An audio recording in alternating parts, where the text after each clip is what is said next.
The Dragon and the Princess of Stars. A High School DxD / To Love Ru crossover. Act 4, What the Galaxy Noticed. Chapter 46, The Council Notices. The second year began, as Issei had come to expect most important things in his life to begin, without any particular fanfare. September brought the new school term. Lala, now a fully established third-year student with a track record solid enough that even the most skeptical of the faculty had long since stopped questioning her unusual background. The Occult Research Club had settled into a rhythm that incorporated all of its expanded responsibilities: the monitoring network, the ongoing diplomatic work with the Northern faction, the ordinary business of devil contracts and territory management, as though it had always operated at this scale, the early days of a smaller, simpler club having receded into something that felt, now, almost like a different lifetime. Hazuki had become, over the summer, a quiet and reliable presence in the Eastern District, the Guardian's slow reintegration into the world progressing steadily enough that the Regional Council had formally lifted its probationary monitoring status in August, a development that Lala had celebrated with visible, uncomplicated joy. It is the first time in 400 years that Hazuki has been recognized as simply itself, she told Issei, the evening the formal recognition arrived, rather than as a threat requiring containment, or a project requiring supervision. I find that more satisfying than almost any technical achievement I have produced. Issei understood the satisfaction completely. He had watched, over the preceding months, as Hazuki had grown gradually more present in the ordinary rhythms of the Eastern District, occasionally glimpsed by residents in its smaller form, a quiet, watchful stag at the edge of the forest, the old stories about the shrines slowly transforming, in the local imagination, from cautionary folklore into something gentler. The half-remembered legend of a guardian spirit who watched over the valley once more. But the new term brought, alongside its familiar rhythms, a complication that none of them had fully anticipated, arriving in the form of a formal communication from the Galactic Council itself, the first direct contact from that body since Lala's arrival a year and a half before. Lala received the transmission on a Thursday evening in late September, and Issei, present in the workshop when it arrived, watched her expression shift from her usual focused calm into something more guarded as she read through the dense formal text. "What is it?" he asked, when she had finished. "The Council has become aware of the pilot program," she said, setting the device down carefully. "The monitoring technology extended to the Northern faction. The broader pattern of cooperation developing here in Ko." She looked up at him. "They are requesting a formal review. Is that bad?" Issei asked. "I do not know yet," Lala said honestly. "The Council does not typically involve itself directly in matters at this scale. Individual planetary relationships, even unusual ones like mine, generally fall well below the threshold that attracts their direct attention. The fact that they are requesting review suggests either that the scope of what we have built here has grown large enough to register as genuinely significant, or that someone has specifically brought it to their attention with the intention of creating difficulty." "Could it be your father?" Issei asked. "Trying to protect you by getting ahead of something?" "Possibly," Lala said. "Though if it were his initiative, I would expect him to have warned me in advance rather than allowing the formal request to arrive without context." She frowned slightly, the particular expression she wore when working through a problem with insufficient information. "I will contact Momo. She will know more about the Council's internal politics than I currently have visibility into." The response from Momo, when it arrived the following day, carried news that complicated the situation considerably. "It was not father," Lala reported to the assembled clubroom, her expression serious in a way that immediately focused everyone's attention. "The inquiry originated from a council member named Vorath Kesanai, representing several systems in the outer spiral arm. Momo says he has a long-standing reputation for skepticism toward pre-galactic civilizations developing what he considers premature relationships with established powers. He believes such relationships create dependencies and instabilities that ultimately serve the established powers' interests more than the developing civilizations." "Is he wrong?" Sona asked, with the careful precision she brought to genuinely difficult questions. "Setting aside motive, is the underlying concern entirely without merit?" Lala considered this seriously, the kind of honest self-examination that had always characterized her best thinking. It is not entirely without merit as a general principle, she said. There are documented cases throughout galactic history of established powers extending technological assistance to less developed civilizations in ways that ultimately created harmful dependency rather than genuine partnership. The concern is not baseless. She paused. But I do not believe it accurately describes what we have built here. The relationship between myself and Earth's supernatural factions was never extracted or extractive. It grew from genuine choice on both sides, mutual benefit, and continued consent at every stage. Then we make that case, Rias said, with the steady determination that had carried the group through every significant challenge of the preceding year. We have done this before. We built an argument for your father based on evidence rather than assertion. We can do the same for the council. This is a different scale of audience, Lala said. My father, whatever his flaws, loves me. The council member raising this inquiry has no such personal investment. He will evaluate the situation purely on its merits, or on whatever political calculus serves his broader agenda, and either way, the outcome is considerably less certain than navigating a father's love. Then we make the case anyway, Issei said. Same way we've made every other case. With the truth, documented carefully, and the people who can speak to it honestly. Lala looked at him, and something in her expression settled, the particular steadiness that came when she remembered, in moments of uncertainty, that she did not face such moments alone. Yes, she said. That is exactly what we will do. The formal review, Momo's message had specified, would require Lala's presence before a council subcommittee within 6 weeks. A timeline that gave them just enough time to prepare and not nearly enough time to feel comfortable about the preparation. Outside the clubroom windows, the September evening was settling into early autumn, the cicadas finally quieting, the first cool edge entering the air in the way that signaled summer's genuine end. Issei looked at the gathered group, at the careful, determined expression settling over each face as the scope of the new challenge became clear, and thought that whatever the council's review ultimately decided, they would, as they always had, face it together. It was, he had come to understand over the past year and a half, simply how this particular family handled difficult things. Together or not at all. Chapter 47, Preparation. The 6 weeks of preparation that followed organized themselves around a single, central question. How do you make an entire galaxy's governing body understand something that had only ever made sense from the inside, lived day by day, choice by choice, in a small town that none of them had ever heard of and would, in all likelihood, never visit? Sona approached the problem with her characteristic precision, beginning by researching everything available about Galactic Council procedure, the formal requirements for testimony, the kinds of evidence that carried weight in such proceedings, the rhetorical conventions that experienced advocates used to navigate bodies skeptical by institutional design.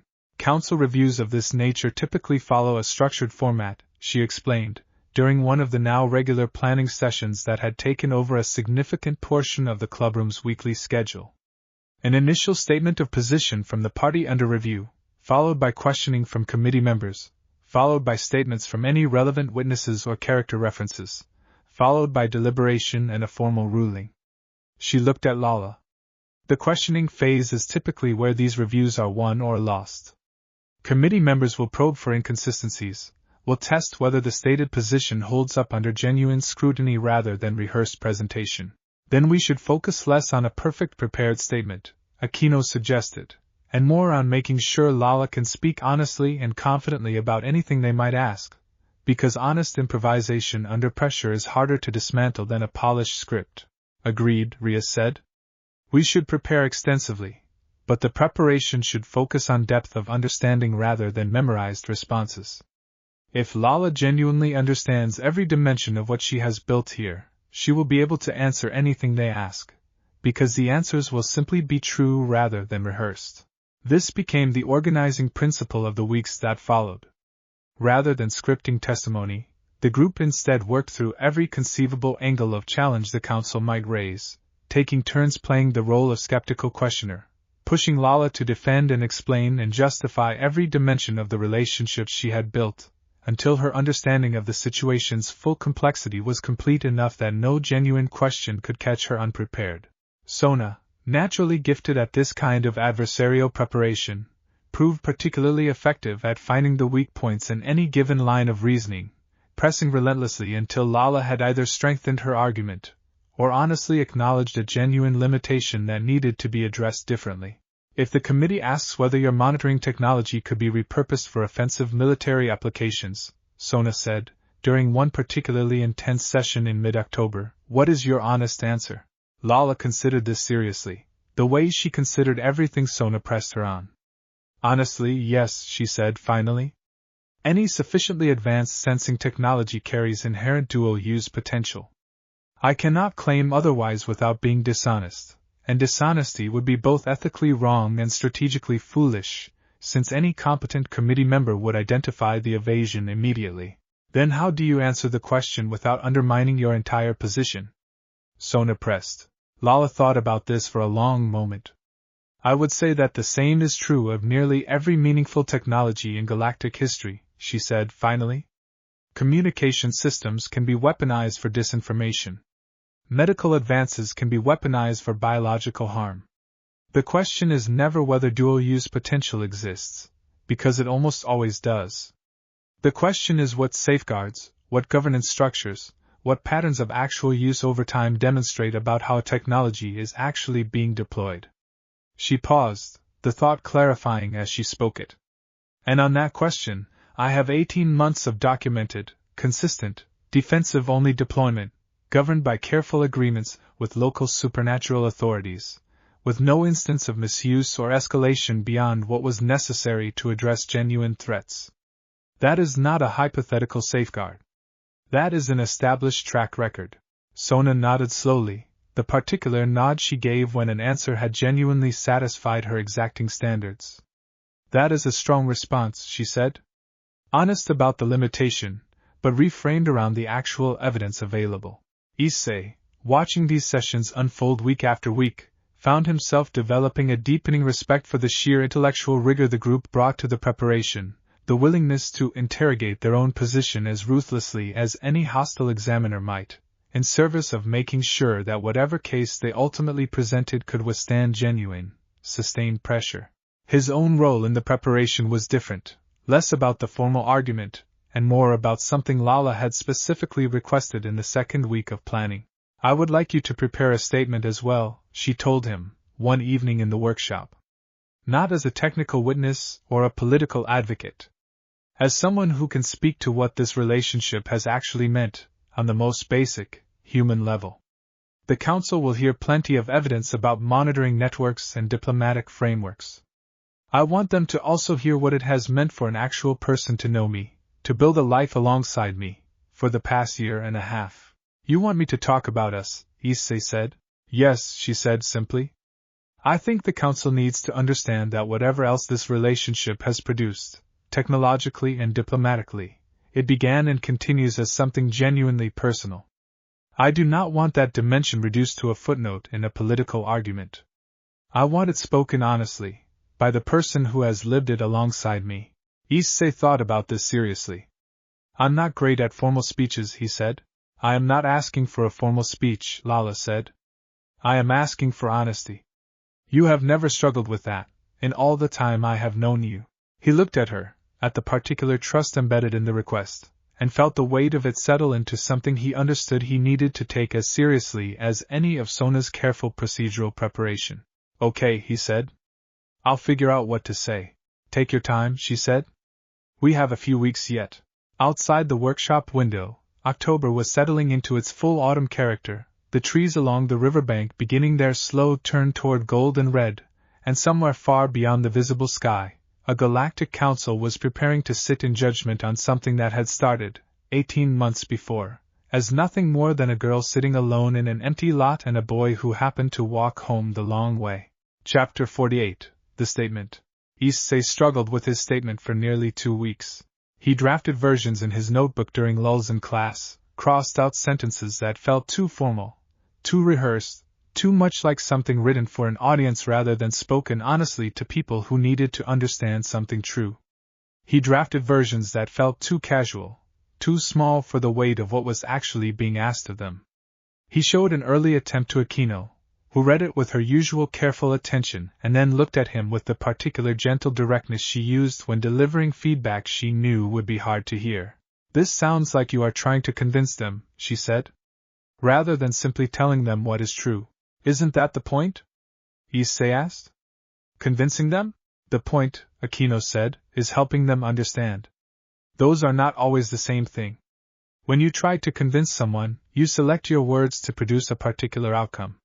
When you try to help someone understand, you simply tell them what actually happened, as clearly and honestly as you can, and trust that the truth, properly conveyed, carries its own persuasive weight." She handed the notebook back to him. "I think you already know this. I think you are nervous, and the nervousness is making you reach for technique instead of trusting what you already know how to do." Issei considered this, and found, somewhat reluctantly, that she was right. He had spent 2 weeks trying to write something that sounded like the kind of statement someone important would give, and in doing so had lost track of the simple thing he actually wanted to say. He threw away his drafts and started again, this time simply writing down, in plain language, what he remembered, what had actually happened, without worrying about whether it sounded sufficiently formal or persuasive. The empty lot. The floating spheres. A girl who asked direct questions and expected direct answers and had never, in all the time he had known her, pretended to be anything other than exactly what she was. He wrote about his mother putting on extra rice without asking questions, about his father shaking her hand and offering the guest room without hesitation, about the particular quality of trust that had let an entire family absorb something extraordinary into their ordinary life simply because it seemed like the right thing to do. He wrote about the workshop, late evenings spent in comfortable silence while she built things that mattered, the particular satisfaction of watching someone do something they were genuinely good at and genuinely loved doing. He wrote about the shrine, about Hazuki, about the slow, patient work of helping something ancient and broken find its way back to trust. He wrote about the empty lot a year later, about saying the truest thing he had to offer in the same place where everything had started. When he finished, the statement was considerably longer than he had expected, and considerably less polished than anything Sona would have approved for formal procedural purposes. But it was, he understood reading back through it, completely and entirely honest. He brought it to Lala on a Sunday evening, the two of them sitting together in the quiet of the workshop, and read it aloud while she listened with the complete, focused attention she gave to everything that mattered to her. When he finished, she was quiet for a long moment, and when she finally spoke, her voice carried something he had rarely heard from her, a kind of vulnerability that her usual steady directness generally kept carefully contained. "That is exactly what I hoped you would say," she said. "Though I confess I did not expect it to affect me quite this much, hearing it spoken aloud rather than simply living it day by day." "Is it too much?" Issei asked. "Too personal for a formal hearing?" "No," Lala said firmly. "I think it is exactly the right amount. The Council needs to understand that this was never simply a political or technical achievement. It was, from the very beginning, a human choice, made by ordinary people, to be kind to someone who needed kindness, and to keep choosing that kindness, day after day, until it became the foundation everything else was built on." She looked at him. "That is the truth they need to hear, and you have told it better than I could have told it myself." Issei felt something settle in his chest, the particular relief of having worked hard at something difficult and finally gotten it right. "When do we leave?" he asked. 3 days, Lala said. "Momo will arrange transport. The hearing itself will take place at a neutral council facility, not on Deviluke territory, to maintain the appearance of impartiality." She paused. "I want you to know that I am grateful, beyond what I have adequately expressed, that you are willing to come with me. This is not your fight in any obligatory sense. You could remain here, safely, and let the political process unfold without putting yourself in front of an unfamiliar and potentially hostile body." "It's not a question of obligation," Issei said. "I'm not coming because I have to. I'm coming because this matters to you, and what matters to you matters to me, and that's not complicated even if the situation around it is." Lala looked at him for a long moment, and then she reached for his hand, the gesture as natural and unhurried as it had been 1,000 times before, the accumulated ease of a year and a half spent building something neither distance nor difficulty had managed to shake. 3 days, she said again, quietly. Then we find out together what comes next. Outside the workshop, the late October evening had settled fully into darkness, the first stars emerging in the clear autumn sky, and somewhere among them, far beyond anything visible to the unaided eye, a galactic council was preparing to weigh, in its vast and careful deliberation, the value of something that had grown, slowly and steadily, from a single, simple choice on an ordinary afternoon. Chapter 49, The Vast Chamber. The journey to the council facility took 2 days, traveling aboard a vessel Momo arranged, considerably larger and more comfortable than her original scout craft, with a small delegation that had grown, in the final preparations, to include not just Lala and Issei but Rias and Sona as well, both of whom had insisted on attending in person rather than simply providing documentation. This affects relationships our houses have formally entered into, Rias had explained, when the question of attendance first arose. It would be inappropriate to let Lala face this alone when our names are attached to the very agreements under review. The travel itself gave Issei his first real experience of interstellar distance, the vessel's windows showing a slowly shifting field of stars that gradually, over the course of the first day, gave way to something he had no adequate frame of reference for, the visible architecture of space travel at a scale his mind kept reaching for comparisons and failing to find any that fit. It is disorienting the first time, Lala said, finding him at one of the observation windows on the evening of the first day, watching the strange shifting light with an expression she recognized immediately. I remember feeling the same way, the first time I left Deviluke territory as a young child. The scale of everything beyond what you have always known. It takes time to integrate. How do you integrate something like this? Issei asked, gesturing at the window, at the impossible vastness visible beyond it. You do not fully, Lala said. I do not think anyone ever fully does. You simply learn to hold the vastness alongside the small, particular things that matter to you, and trust that both can be true simultaneously. The galaxy is enormous, and largely indifferent to any single life within it. And also, your mother makes excellent miso soup, and the cherry blossoms and co are genuinely beautiful in spring, and these things matter exactly as much as they ever did, regardless of how small they might appear set against the scale of everything else. Issei thought about this, about the strange comfort embedded in her framing, the suggestion that vastness did not have to diminish the significance of small, particular things. I like that, he said. I have had considerable practice arriving at it, Lala said. It is not a natural conclusion. It is something I built, deliberately, over time, because the alternative, allowing the vastness to make everything else feel insignificant, seemed like a poor way to actually live a life. They arrived at the council facility on the morning of the third day, a structure that defied easy description, vast and crystalline, suspended in what Lala explained was neutral space maintained specifically for diplomatic functions of exactly this kind. The scale of it, even from a distance, made the empty lot back in Co feel impossibly small and far away, and Issei found himself, despite weeks of careful preparation, experiencing a genuine wave of nervousness as the vessel approached the facility's main docking structure. You are nervous, Lala observed, watching him. A little, he admitted. That is appropriate, she said. I would be more concerned if you were not. This is genuinely significant, and pretending otherwise would not serve us well. She paused. But I want you to remember something. We have already done the hardest part. We built something real, over 18 months, through genuine effort and genuine care. Whatever happens in this hearing, that reality does not change. The Council can rule however it chooses. It cannot unmake what we have already built. Issei held on to this as the vessel completed its docking procedure, as Momo met them at the entrance with the careful, professional bearing she carried in formal settings, as they were guided through long, crystalline corridors toward the chamber where the hearing would take place. Nana was waiting near the chamber entrance as well, having traveled separately, her expression carrying none of Momo's careful neutrality, open and warm in the way that had always characterized her. I am here for moral support, she said, by way of greeting. Also because I told Father I was coming, and he did not stop me, which I am choosing to interpret as tacit approval. Thank you, Lala said, and the gratitude in her voice was genuine and unhidden. The chamber itself, when they finally entered it, was vast and quietly imposing, a curved gallery of seats arranged around a central presentation space, perhaps 30 council members and their attendant staff already settled into position, a diversity of forms and bearings that made clear, immediately and viscerally, the genuine scale of the body they had come to address.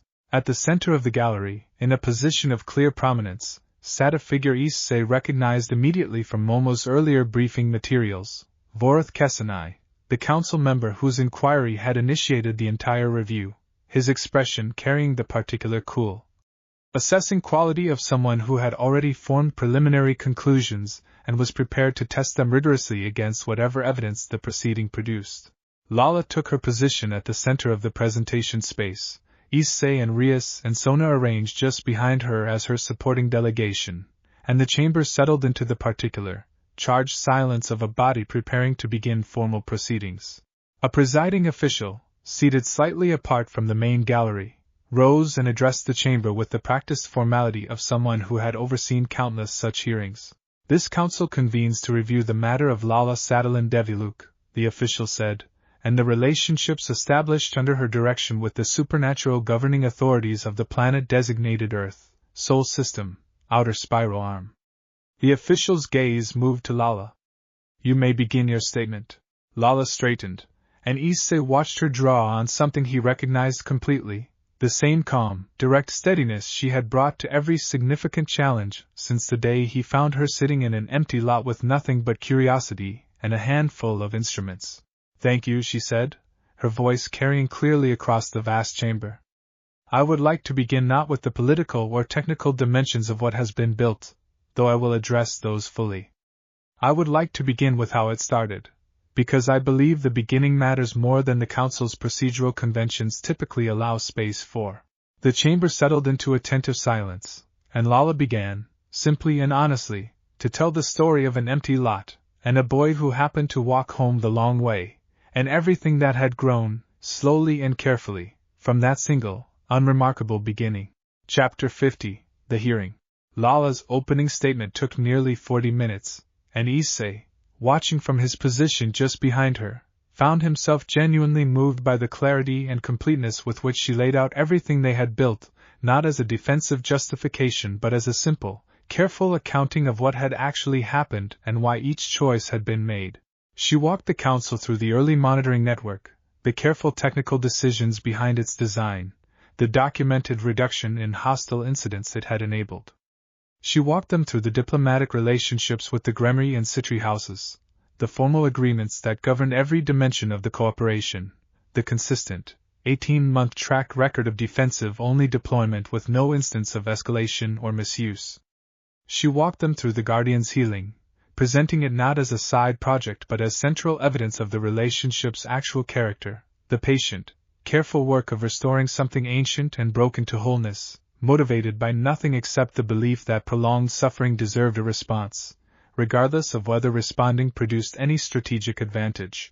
And she walked them through the pilot program with the Northern faction, the careful, deliberate expansion that had prioritized sustainability over rapid growth, the genuine crisis response that had validated the arrangement's practical value. When she finished, the chamber held its silence for a long moment, and then the presiding official opened the floor to questions, and Vorath Kesenai was the first to speak. "Your account is comprehensive," he said, his voice carrying the careful, measured quality of someone who had clearly prepared extensively for this exchange. "I do not dispute the factual accuracy of what you have described. My concern is structural rather than factual." He leaned forward slightly. "You have built, by your own account, a relationship of significant technological and diplomatic dependency between a pre-galactic civilization and your own considerable resources and capabilities. Regardless of your personal intentions, which I am willing to accept as genuine, structures of dependency have historically produced harmful outcomes for the less developed party, often regardless of the originating intentions on either side. How do you respond to the structural concern, separate from the question of your personal good faith?" Lala considered the question with the same careful seriousness she had brought to every difficult exchange in the weeks of preparation. "I would respond in two parts," she said. First, I would note that the structure I have built differs in a significant respect from the historical patterns you reference. In nearly every documented case of harmful technological dependency, the relationship was initiated and controlled by the more advanced party, with the less developed civilization having limited or no agency in shaping the terms of engagement. What has been built in co-inverts that pattern entirely. Every agreement, every expansion, every technical contribution has been initiated through genuine, ongoing consent from the local supernatural authorities, who retain full agency to modify or terminate the arrangement at any point. I am not imposing a structure on them. I am responding to requests they have made, on terms they have helped shape. And the second part of your response? Vorith Kesanai asked. The second part addresses the deeper assumption embedded in your concern, Lala said.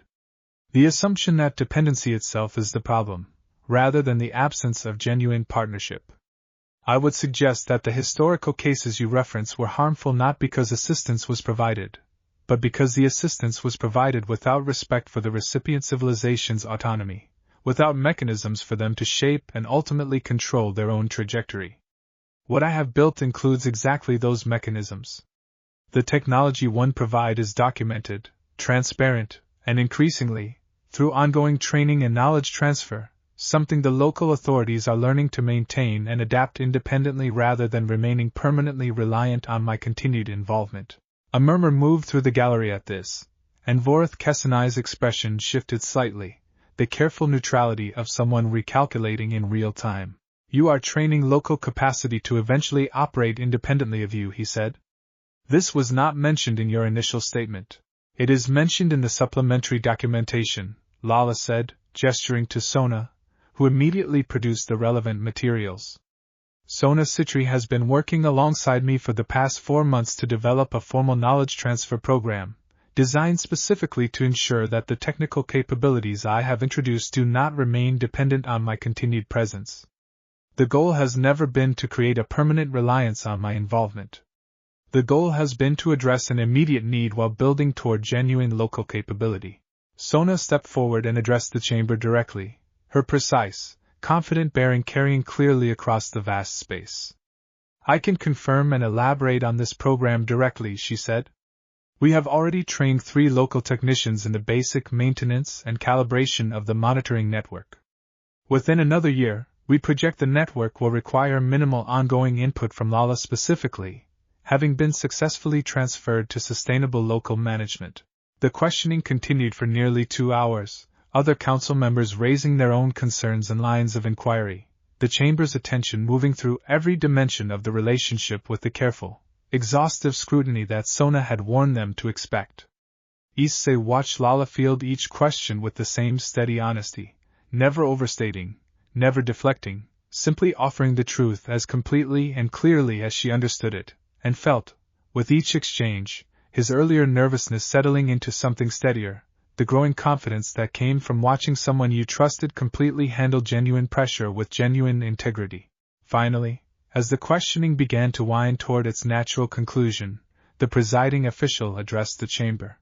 Before we move to closing statements, the official said, the council will hear from any character witnesses the petitioner wishes to present. Lala turned briefly to look at Issei, and something in her expression carried both confidence in what he had prepared and the genuine vulnerability of someone about to let an entire galactic body hear the most personal dimension of everything she had built. I would like to call Issei Hyoudou, she said, turning back to address the chamber, to speak to the personal foundation upon which everything else has been built.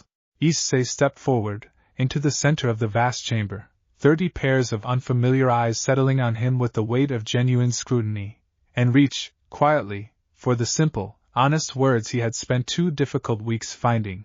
Chapter 51, What He Heard. I'm not a diplomat, Issei began, his voice steady despite the vastness of the chamber, and the weight of every eye fixed on him. I'm not an expert in galactic policy, and I don't have the kind of technical background that lets me speak to the engineering of what Lala has built. What I can speak to is what it's actually been like, day to day, to know her, and to watch what she's built grow from something nobody planned into something that's changed an entire town for the better. He told them about the empty lot, the floating spheres, a girl who asked direct questions and never once, in 18 months, pretended to be anything other than exactly what she was. He told them about his mother putting on extra rice without being asked a single clarifying question, about his father offering the guest room because it seemed like the obviously right thing to do. My family didn't help her because of any political calculation, he said. They didn't know she was royalty when she first sat at our table. They knew she was someone who needed somewhere to be, and that was enough. He paused. That's been true of everyone who's been part of this. Rias and Sona didn't build the monitoring network, or the diplomatic relationships because it served some strategic interest of theirs. They built it because Lala needed help, and helping seemed like the right thing to do, and somewhere along the way it turned into something that helped everyone involved. He told them about the workshop, about late evenings spent in comfortable silence while she built things that mattered, never for personal gain, never for political advantage, simply because building things that helped people was, as far as he could tell, the truest expression of who she actually was. He told them, finally, about the Guardian. There's an entity in our town, he said, that spent 400 years sealed beneath a shrine because something terrible happened to it, and the world decided the safest thing to do was lock it away and forget about it. Lala found it. Not because finding it served any strategic purpose. Because her instruments picked up a signal nobody else had ever noticed, and instead of ignoring it, she went and listened. He paused, the memory of that long, patient work settling into his voice. It took months. There was no guarantee it would work. There was no political or technical benefit to spending that much time and care on something that, by every reasonable calculation, owed us nothing and offered us nothing in return. We did it because 400 years of suffering, alone, in the dark, seemed like something worth fixing, even if fixing it cost us time we could have spent on something more obviously useful. He looked up at the gallery, at the rows of unfamiliar faces watching him with the careful, weighing attention of people deciding something significant. I understand that this council has to think about precedent, about structure, about what patterns of behavior, multiplied across a galaxy, produce good or harmful outcomes, he said. I understand that my account is small and personal, and doesn't carry the weight of formal policy analysis. But I think it matters anyway, because everything Lala has built, the monitoring networks, the diplomatic relationships, the careful expansion to other factions, all of it grew out of the same root. A willingness to actually care about people, even when caring wasn't strategically necessary. Even when caring cost something. He paused, finding the words he had worked so hard to find in the quiet of the workshop, weeks before. I've watched her choose kindness over calculation, over and over, for a year and a half. I've watched what that choice builds when it's allowed to grow naturally instead of being forced into a structure designed for someone else's benefit. I think that's worth something, even if it doesn't fit neatly into the categories this council is used to evaluating. He stopped, the chamber holding its silence for a long moment, and then, unexpectedly, Vorith Kessenai spoke, his voice carrying a different quality than it had during the earlier, more adversarial questioning. You spoke of an entity sealed for 400 years, he said. Found and healed at considerable cost, with no strategic benefit. He paused. I find myself curious about something. Did this entity express, at any point, why it had not simply attempted to break free of its seal independently, in all those centuries of suffering? Issei thought about this carefully, drawing on the long months of conversation with Izuki. I asked something similar once, he said. It told me that it had stopped believing freedom was something it deserved. That the isolation had become, over enough time, not just a punishment imposed from outside but something it had internalized as deserved. It didn't break free because it had stopped believing anyone, including itself, would want it free. He paused. What changed wasn't force. It was patience. Someone showing up, consistently, without demanding anything in return, until believing in the possibility of something different finally became possible again. Vorith Kessenai was quiet for a long moment, his expression carrying something that had shifted, subtly but unmistakably, from cool assessment towards something more contemplative. That is, he said finally, a considerably more compelling account than I anticipated when I initiated this review. He looked at Lala. I will admit, Princess Deviluke, that my original concern was rooted in patterns I have observed too many times across too many systems, established powers extending assistance that ultimately served their own interests while diminishing the autonomy of those they claimed to help. I came to this hearing prepared to find evidence of exactly that pattern, however well-intentioned the surface presentation. He paused. I have not found it. What I have found, instead, is something considerably rarer, and considerably more valuable than I expected. The chamber held its breath, the weight of the moment settling over 30 council members and a small delegation from a single small town on a single small planet, and Issei, standing in the center of that vast chamber, found himself thinking that whatever the council's final ruling, this moment, this honest, difficult exchange, had already produced something worth having, genuine understanding. Built not through clever argument but through simple, careful truth. Chapter 52, The Ruling. The council's deliberation took 3 days, during which Lala and her delegation remained aboard their vessel, docked at the facility's guest moorings, the waiting carrying a particular weight that no amount of preparation had fully readied any of them for. Issei spent much of those 3 days with Lala in the vessel's small observation lounge, watching the strange architecture of the council facility through the windows, talking through everything that had happened during the hearing, trying to read significance into exchanges that might have carried none, the universal anxious habit of people waiting for a verdict they could not control. Vorith Kessenai's shift was significant, Lala said, on the second evening, reviewing her notes from the hearing with the careful, analytical attention she brought to every important problem. He came in with the most adversarial position on the council, and by the end, his questions had shifted from challenge to genuine curiosity. If even he is persuaded, the broader committee's ruling becomes considerably more likely to favor us. You don't sound entirely confident, though, Issei observed. I am not, she admitted. Council deliberations are not purely rational exercises. There are political considerations beyond the specific merits of any individual case, precedents being weighed for how they might apply to other situations entirely unrelated to ours, alliances and rivalries among council members that influence outcomes in ways outside our visibility. She paused. I have done everything within my control. The rest is genuinely uncertain, and I find that uncertainty considerably harder to sit with than I expected. You've handled harder uncertainty than this, Issei said. Your father's first visit. The Guardian's release.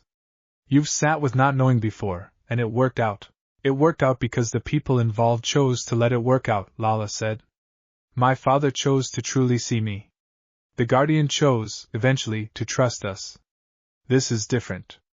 30 individuals I have no personal relationship with, weighing political considerations I cannot fully access, will determine an outcome that affects not just my own situation but the future of every relationship we have built in Co.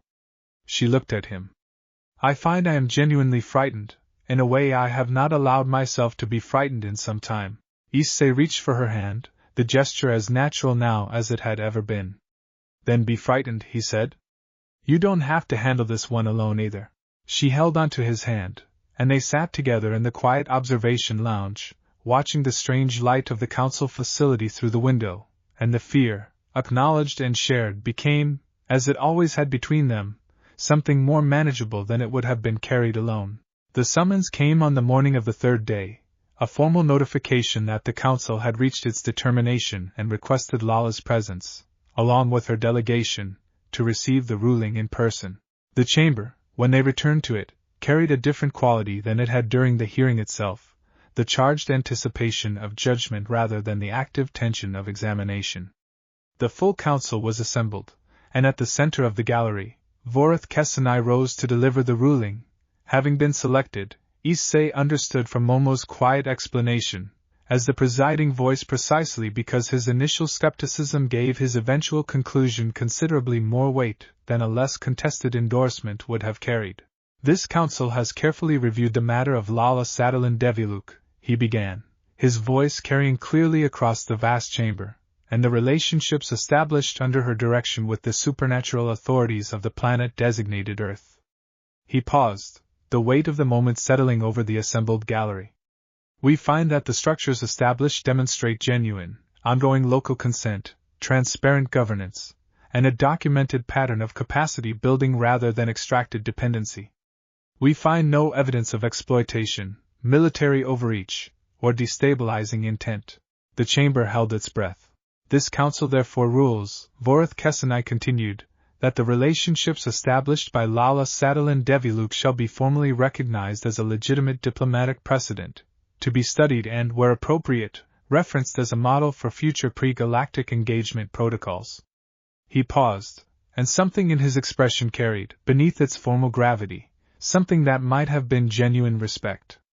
Furthermore, this council formally commends Princess Deviluke for demonstrating, through sustained and rigorous practice, that meaningful partnership between civilizations of vastly different development is not only possible but, when conducted with genuine care and respect for autonomy, capable of producing outcomes that benefit all parties involved. The chamber erupted, not into chaos, but into the formal, measured murmur of a governing body absorbing a significant ruling, and Lala, standing at the center of it all, allowed herself, for the first time since the hearing began, to fully exhale. "It's done," she said quietly, turning to look at Issei, her expression carrying a relief so complete it seemed to reach every part of her at once. "We did it." "You did it," Issei said. "All of it. Every careful, honest piece of it." "We did it," she corrected, with the particular firmness she reserved for things she considered factually important. "I could not have built any of this alone. The Council's ruling recognizes a structure built by an entire community, not a single person's achievement." Behind them, Rias and Sona were already deep in quiet conversation with Momo, discussing the practical implications of the formal recognition, the new opportunities and responsibilities it would create, and Nana, standing nearby, had an expression of pure, unguarded delight that needed no formal diplomatic restraint to express itself fully. Issei looked at Lala, at the relief and joy settling visibly across her features, and thought about the long road that had led here, from an empty lot to a galactic council chamber, and felt, beneath his own relief, a quiet, steady certainty that whatever came next, they had already proven, beyond any reasonable doubt, that they could face it. Together, with patience, and honesty, and the simple, accumulated power of choosing each other, again and again, until choosing became simply who they were. Chapter 53 Home. The journey home took the same 2 days as the journey out, but carried a completely different quality, the compressed tension of the preceding weeks replaced by something looser and more expansive, the particular lightness of people who have carried a heavy thing for a long time and have finally been allowed to set it down. Rias and Sona spent most of the first day deep in conversation about the practical implications of the formal recognition, working through the new diplomatic landscape it created, the opportunities that a council-endorsed precedent opened for future expansion, the responsibilities it imposed for maintaining the standard of care that had earned the endorsement in the first place. Even their work, Issei noticed, had a different quality than it had during the weeks of anxious preparation, energized rather than defensive, building towards something rather than protecting against it. Momo moved between the formal conversations and quieter moments with Lala, the two of them settling into the easy rhythm of sisters who had, over the course of the past year, rebuilt a closeness that institutional distance and complicated family dynamics had once made difficult. Nana stayed near Issei for much of the first day, in the comfortable, undemanding way she had, asking questions about Ko and the people in it with the genuine curiosity that had always characterized her. "She is going to want to expand," Nana said, at one point, nodding toward Lala where she sat with Momo across the vessel's main cabin. "Now that the Council has validated the model, she is going to want to offer it more widely. More factions. More territories. More places where the kind of careful partnership she has built in Ko could make a genuine difference." She looked at Issei. "Are you ready for that? Is she ready for it?" Issei asked. Nana considered this. "She is more ready than she has ever been for anything," she said. "She has spent 18 months building the capability, and the relationships and the understanding of what sustainable partnership actually requires. She knows, now, from lived experience rather than theory, how to do this well." A pause. "The question I am actually asking is whether you are ready to be with someone whose life is going to become considerably larger and more complex over the coming years." Issei looked at Lala across the cabin, at the animated conversation she was having with Momo, the particular brightness that entered her expression when she was talking about work she cared about and people she loved, and felt the answer settle into place without requiring extended deliberation. I've been ready for a while, he said. I don't need her life to stay small. I just need to be part of it. Nana studied him for a moment, the direct, assessing qualities she shared with Lala in evidence. You know, she said, when Lala first told me about you, in those early transmissions she sent Momo and me after her first week in Ko, she described you as someone who had made room for her when she had no reason to expect room to exist. I thought, reading that it sounded like a temporary kindness, the ordinary warmth of a decent person responding to an immediate situation. I did not expect it to be a permanent characteristic. What changed your mind? Issei asked. The fact that you are still here, Nana said. 18 months later, on a transport vessel in interstellar space, having just spoken in front of a galactic governing body about a girl you met in an empty lot. She looked at him. Temporary kindnesses do not travel this far. Issei held this for a moment. No, he agreed. They don't. On the second day, as the soul system came back into visible range through the observation windows, Lala found Issei in the quiet of the observation lounge, the place where so much of the difficult waiting had happened, and sat down beside him to watch the familiar stars resolve themselves back into something recognizable. I have been thinking, she said, about what comes next. Not the diplomatic expansion, though that is also on my mind. The other what comes next. She looked at him. We have been building something together for 18 months. We have survived my father's assessment, and a galactic hearing and an ancient imprisoned spirit, and enough complications to fill several books' worth of documentation. She paused. I find I would like to be deliberate about what we are building toward, rather than simply continuing to build without naming the destination. What destination are you thinking about? Issei asked, watching the stars. Permanence, she said, simply and directly, the way she said everything important. I came to Earth as a temporary measure, running from an arranged future toward an uncertain one. I stayed because I found something worth staying for. I have now defended the right to stay before the highest governing body in the galaxy, and won. She looked at him. I would like the choice to stay, and specifically to stay with you, to be a formal, acknowledged, permanent commitment rather than simply the implicit understanding that has grown between us over the past year and a half. Issei turned from the window to look at her, at the steady, direct gaze she met him with, at the complete absence of hedging or performance in how she was saying what she was saying. You're saying you want to be with me, he said. Not just the way things are now. Permanently. Yes, she said. That is exactly what I am saying. He thought about it for the length of time it took to be sure that what he wanted to say was honest and complete rather than simply immediate. Then we're in agreement, he said. The smile that crossed her face was the full one, unguarded and complete. Good, she said, with the satisfied tone she used when a hypothesis was confirmed. Then that is decided. You make it sound like a logical conclusion, Issei said. It is a logical conclusion, she said. It is also the happiest logical conclusion I have ever reached. She looked back at the window, at the stars outside, at the small, warm point of light that was the soul system growing steadily larger as the vessel completed its return. I would also like to tell your mother before we tell anyone else.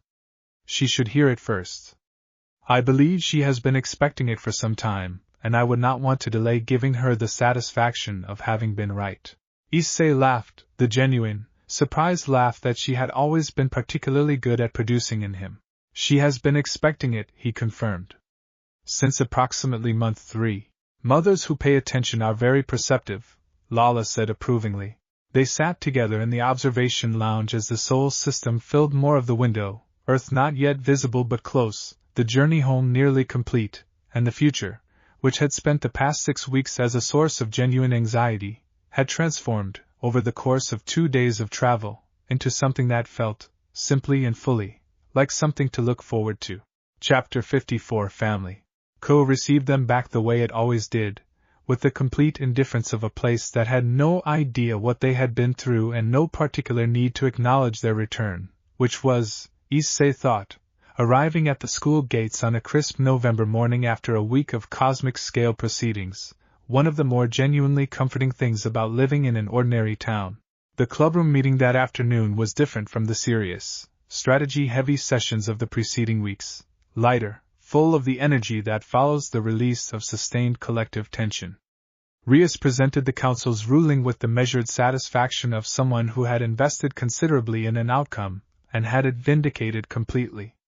Akeno listened with her usual warmth, and then said, with perfect timing, that she had never had any doubt whatsoever, which everyone in the room understood to be somewhat generous with the truth but entirely in the right spirit. Kaneko expressed her response to the news through the medium of appearing in the workshop doorway that evening with an unusually large quantity of food, which Lala accepted with genuine gratitude, and Issei ate considerably more of than he had intended. Asia cried, briefly and without apparent embarrassment, from what she described as sheer relief, and then immediately began asking Lala about the practical implications of the formal recognition for the ongoing work with Azuki and the Northern faction, because Asia's version of relief was processing it by thinking about what good the good news would enable. Sona began drafting follow-up documentation within approximately 4 hours of their return, which surprised no one. In the days that followed, life in Co returned to its rhythms, the school term continuing, the monitoring network operating, the workshop producing its steady accumulation of new projects, Hazuki keeping its quiet watch over the Eastern District. The Council's formal recognition had changed the external landscape of what Lala was building, giving it a legitimacy and a precedent-setting quality that would inevitably shape how the cooperative relationships expanded going forward, but it had not changed the internal character of the work, which remained, as it had always been, careful and patient and grounded in genuine care for the people and places involved. What had changed, in ways that became apparent gradually rather than all at once, was something about Lala herself. It was not a dramatic change. She was still the same person she had always been in Co, direct and curious and methodically kind, still appearing at the kitchen table before sunrise with tea and a construction project, still asking questions that cut directly to the interesting center of things, still navigating every significant challenge with the particular combination of technical precision and genuine warmth that had defined her since the first evening she sat at his family's table. But there was, underneath all of that, a quality of settledness that had not been fully present before the hearing, the particular piece of someone who has had their right to exist where they exist challenged at the highest possible level and has had that right fully, formally upheld. She had always chosen Co, had always meant to stay, but the choosing had carried, until the Council's ruling, an implicit provisionality, a sense that the choosing might yet be overruled by forces outside her control. That quality was gone now. What replaced it was something that looked, in practical terms, almost identical to what had been there before, but felt, to Issei who had watched her carefully for 18 months, completely different in its foundation. She was not choosing to stay against possible interference any longer. She was simply home.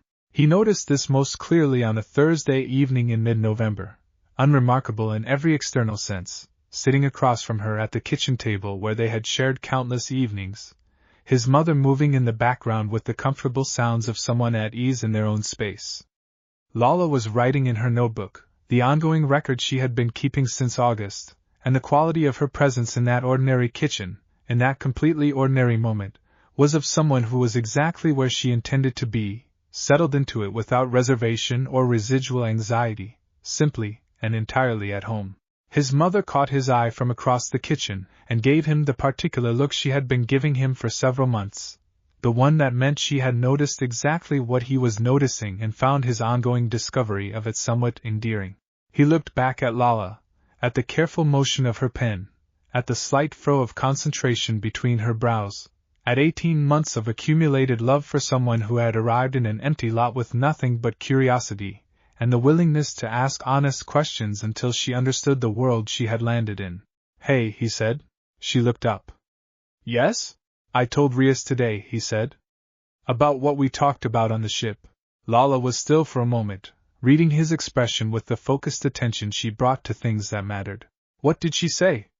she asked. "She said she already knew," he said.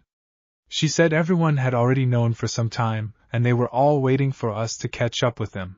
The corner of Lala's mouth moved in the small, warm way that was entirely hers.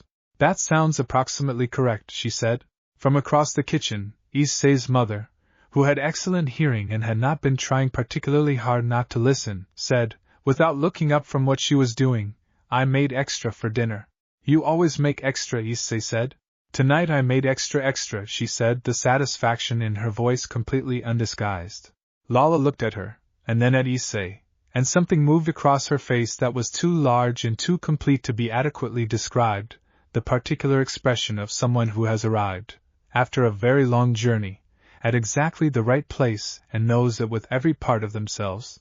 "Thank you," she said to his mother, and she said it with everything she meant by it, all of it, the rice and the guest room and the 18 months of unhesitating welcome, and his mother turned from the counter and looked at her with the same warm, unhurried certainty she had extended from the very first night. "Of course," she said. "Your family." The kitchen was warm and quiet around the weight of those two words, and Issei thought that sometimes the largest things arrived in the smallest containers, and that his mother had always been very good at that particular kind of generosity. Chapter 55. The work continues. The diplomatic expansion that followed the council's ruling moved, under Lala's direction, with the same deliberate care that had characterized every stage of what she had built from the beginning. 3 additional territories entered the cooperative network over the autumn and winter months, each one brought into a process that Sona and Rias had refined, after 18 months of experience, into something approaching an established protocol, careful initial assessment, formal agreement on terms, limited initial deployment, documented review periods before any expansion of scope.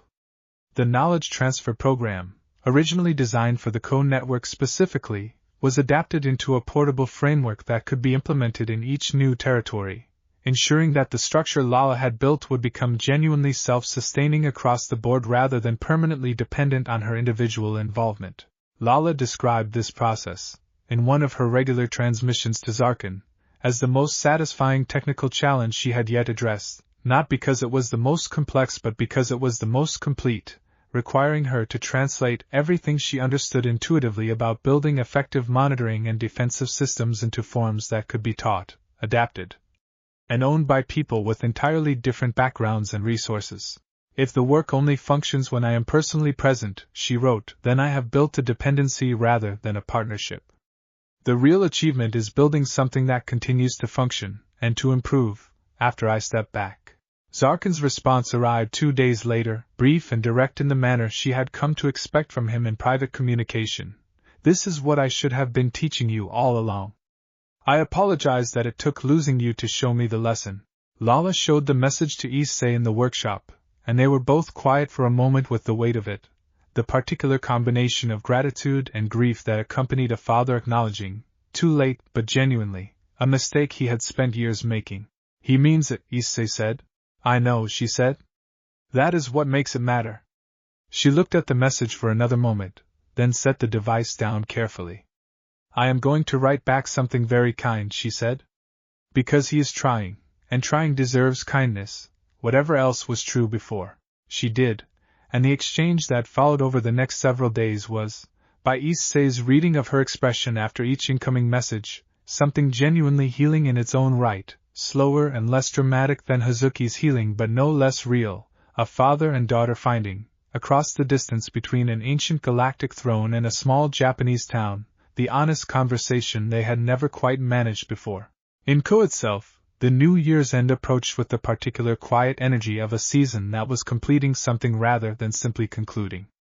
December arrived with its cold, and its early dark and its particular quality of reflection, the town wrapping itself in warmth and light against the longest nights, and the clubroom gathered around its regular table with the comfortable ease of people who had been through something significant together, and were finally on the other side of it.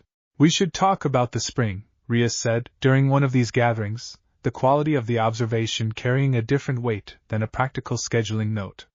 "Not in terms of work. In terms of what we are each doing and where we are."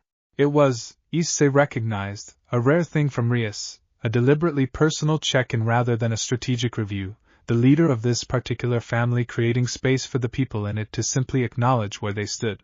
Akeno spoke first, with the thoughtful honesty she always brought to questions about herself. Asia spoke about her work, the healing practice she had been quietly building alongside the club's other activities, the people in Ko who had come to know her, cautiously at first and then with genuine warmth. Kaneko said less, but what she said was more specific than usual, the names of a few people outside the club she had allowed into the careful orbit of her trust, a development she named without fanfare but which everyone at the table understood to be significant. Sona talked about the pilot program, and then, when Rias pushed gently for something more personal, about the strange and gradual process of building genuine diplomatic relationships with entities so different from herself, and finding in that process, unexpectedly, something that had broadened her own sense of what kind of life she wanted. When it was Issei's turn, he thought about what to say for a moment, and then said simply that he was exactly where he wanted to be, and that the past 18 months had taught him more about who he actually was than any amount of deliberate self-examination had ever managed. Lala, when Rias finally looked at her, was quiet for a long moment, gathering something. I left home because I did not know who I was without the structure that had always defined me, she said.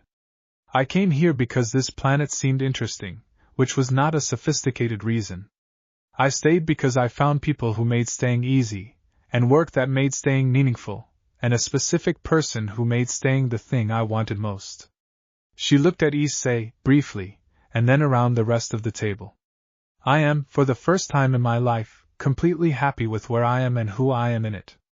I find this is a more unusual condition than I originally appreciated. I do not intend to take it for granted. The room received this in the warm, quiet way that good things received in the company of people who genuinely care for each other. Outside, December was doing what it did in Ko, gathering its cold around the town, and somewhere across the galaxy a formal recognition document was making its way through the Council's distribution channels, and in the workshop the latest monitoring refinement sat waiting for its final calibration, and in the eastern forest Hazuki moved through the winter trees in its patient, quiet guardianship, and all of it, every piece, was part of a single thing that had started in an empty lot and had grown, one carefully chosen day at a time, into something none of them could have predicted and all of them had built together. The spring, Issei thought, looking around the table at the faces of people who had become the most important people in his life, was going to be something worth arriving at. Chapter 56, Yuki? The new year brought an unexpected visitor. Issei had been vaguely aware, since September, of a low-level monitoring alert from one of the perimeter units that Lala had flagged as a recurring anomaly, a faint, inconsistent signal that did not match any of the catalogued signatures, too small and too irregular to suggest genuine threat, but persistent enough to warrant ongoing attention. Lala had been tracking it in the background, noting each occurrence in her monitoring logs, building up a pattern that slowly, over weeks, resolved into something recognizable. In January, on a cold, clear morning, the pattern finally became clear enough to locate. It is at the northern edge of the residential district, Lala told Issei and Rias, over the central analyzer's display, the small, irregular signature now highlighted with the particular violet she used for things that required careful handling rather than immediate response. I have been tracking it for 3 months. It is not aggressive. It is not building toward anything that suggests escalation. But it is definitively present, and definitely supernatural, and the pattern of its appearances suggests it is following someone. Following who? Rias asked. Lala adjusted the analyzer's historical overlay. The signature's trail across the months of tracking resolved into a clear pattern, a constellation of appearances that centered, when mapped against the town's residential data, on a single consistent location. The apartment building on Shirasaki Street, Lala said. The new building that opened in September. She paused. One of our third-year students moved there in August. Yuki Tsurumi. Transfer from Osaka. Rias was quiet for a moment, recognition moving across her expression. I know her, she said. She's been on the student council's radar since she arrived, not for anything problematic, simply because she has a low-level supernatural sensitivity that she either doesn't know about or is being very careful not to acknowledge. She looked at the map. Something is following her? Something has been present near her for at least 3 months, Lala said carefully. I cannot determine, from monitoring data alone, whether the presence is benign, ambivalent, or watching for an opportunity it has not yet acted on. What I can say is that whatever it is small, it is cautious, and it has been consistently maintaining exactly the same distance from her rather than closing in. That behavior profile suggests, she paused, choosing the characterization carefully, attachment rather than predation. An attached spirit, Akeno said from her place near the window. That is uncommon but not unknown. Sometimes a supernatural entity forms a bond with a human who carries even minimal sensitivity. Usually the entity is harmless, sometimes the bond is even protective. She paused. Sometimes it is not. We should meet her, Issei said. Yuki Tsurumi. Before we draw any further conclusions from instrument data alone. If something is attached to her, she deserves to know, and she deserves to hear it from people who are going to help rather than simply inform her of a problem and leave her to manage it alone. He said this partly because it was the practically correct approach, and partly because he understood, from personal experience spanning 2 years, that the discovery of a supernatural element attached to your ordinary life was considerably less frightening when you discovered it in the company of people who already knew how to navigate that world and were prepared to walk through it with you. Rias looked at him with the particular expression she used when someone had said the thing she had been about to say, and she found the fact of their agreement satisfying. Tomorrow, she said. We arrange a meeting. Yuki Tsurumi, as it turned out, was a small, quiet girl with an attentiveness to her surroundings that was its own form of supernatural sensitivity, the kind of person who had spent her whole life noticing things slightly before she could explain why she noticed them and had developed, as a result, the particular guardedness of someone who understood that their perceptions were unusual without having any context for what that unusualness meant. She sat across the clubroom table the following afternoon with the careful composure of someone who had been asked to hear something unexpected and had decided, before hearing it, to receive it without visible panic regardless of what it turned out to be. Rias explained, with the gentle precision she brought to conversations like this, the basic nature of the supernatural world and its presence in Ko, beginning with the broadest frame before moving toward the specific. Yuki listened. She asked no questions during the explanation. When Rias finished, she was quiet for a long moment, and then she said, with the tone of someone confirming something they had suspected for a long time, the thing that follows me. You know about it. We've been tracking it for 3 months, Lala said, with her characteristic directness, pulling up the monitoring record. It appears consistently near you. It maintains distance rather than approaching. Based on its behavior profile, I believe it means you know harm. Yuki looked at the display for a long moment. I know it's there, she said quietly. I've been able to feel it since I was 12. I never knew what it was. A pause. I was afraid that if I acknowledged it, something would happen. Something bad. What happened instead? Asia asked gently. Nothing bad, Yuki said. It just stayed. It's always been there. She looked at her hands on the table. I used to think I was imagining it. Then I got old enough to understand I wasn't, and I still didn't know what to do about it, so I just didn't do anything. I moved here and it came with me. Issei, watching this unfold, recognized the quality of what she was describing. The particular experience of knowing something unusual was present in your life and not knowing what to do with that knowledge, waiting, in the absence of anyone to explain it, for someone to finally show up and help it make sense. Would you like to meet it? Lala asked. Yuki looked at her, and something in her carefully maintained composure shifted into something more genuine. Something that had been waiting, Issei thought, for a very long time for someone to ask exactly that question. Yes, she said. I think I would. Chapter 57, The Small Water Spirit. The spirit attached to Yuki Tsurumi turned out to be, once properly coaxed into communication through a combination of Lala's instruments and Akeno's particular gift for sensing what a supernatural entity needed before it could find the words, a small water spirit of the kind associated with the mountain streams of the region Yuki had grown up near. Drawn to her by the resonance of her sensitivity when she was 12 years old and having followed, quietly and faithfully, ever since. It had no malicious intent whatsoever. It had, in fact, been doing its best, in its limited and entirely non-verbal way, to protect her, positioning itself between her and minor supernatural disturbances in the environments she moved through, deflecting small hostile attentions she never knew to attribute to anything beyond ordinary unease or bad luck. It was, Lala determined after an hour of careful instrument work, approximately the supernatural equivalent of a very loyal, very quiet cat. Yuki, hearing this characterization, laughed for the first time since she had entered the clubroom, and the laugh had the quality of something genuinely released. All this time, she said, I thought something strange was following me. And it was just, she searched for the right word. Looking after you, Asia supplied, softly.